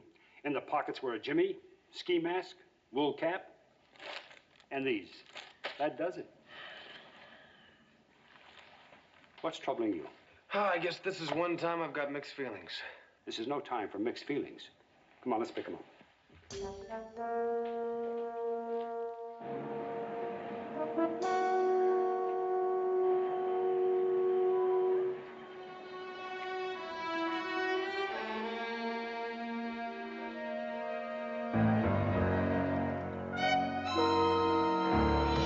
So I decided to kind of give myself a rehearsal in this new outfit before we go to court. What did you do? I applied for a job, and I got it. I'm a receptionist. I start Monday at $110 a week. And I'm clean. Oh, that's wonderful, Kim. Well, I guess that's about it for today. I'll see you in court at 9:30, right? I'll be there. Kim, it feels good, doesn't it? Yeah, when you think about it, it feels great.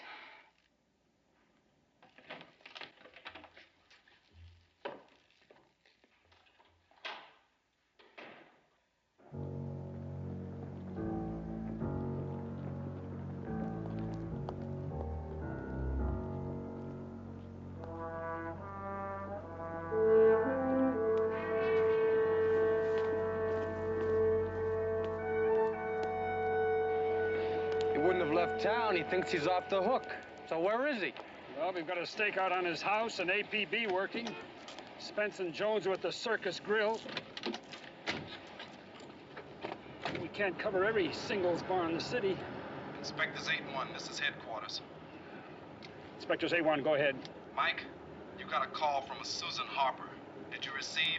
No, when did it come in? About 20 minutes ago. She said it was important, that she had resigned She's waiting for your call in her office. Mike, she knows. But what if Martin realizes she's on to him? Tanner, get to a phone and call her.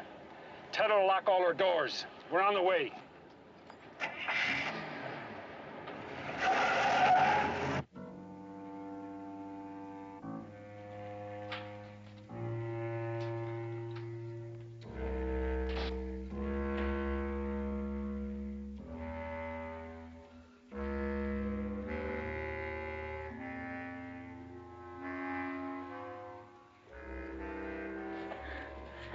What are you doing here, Billy? I figured out how I blew it. What do you mean? How you caught on.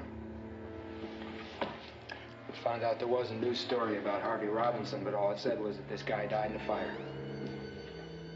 Didn't say he could be a witness against me, but now you can be. No, I can't, Billy. I'm your attorney. Not anymore. I'm no threat to you, Billy. I can't breach our confidentiality. Don't you understand? I can't testify against you. I don't believe you. I heard you call the cops.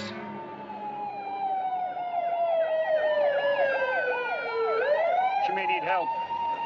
To all units within the vicinity of 58 and Sutter Street, please respond. Her office is 414. This is a code 3. Billy, don't!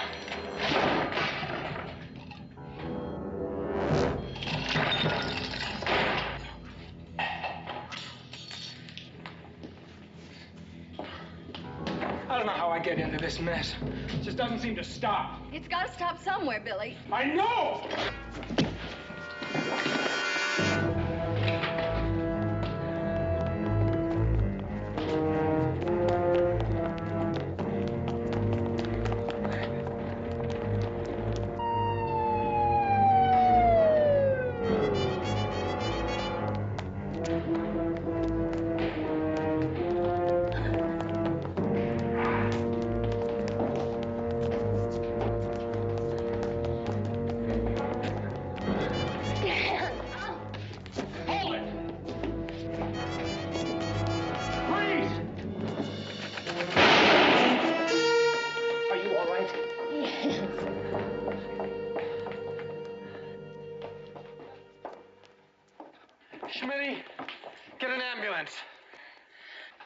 Just take it easy. Take it easy, you'll survive. I promise you, you're gonna survive the stand trial for murder 1. Oh, Lord, was I wrong? Yeah, almost dead wrong.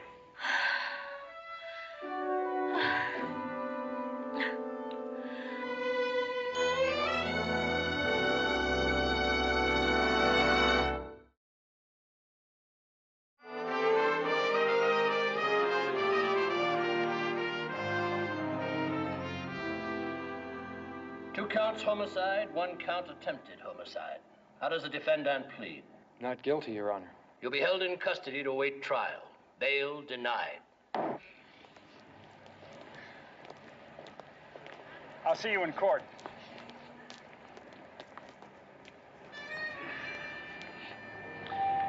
Well, I guess I'll be seeing you. Dan,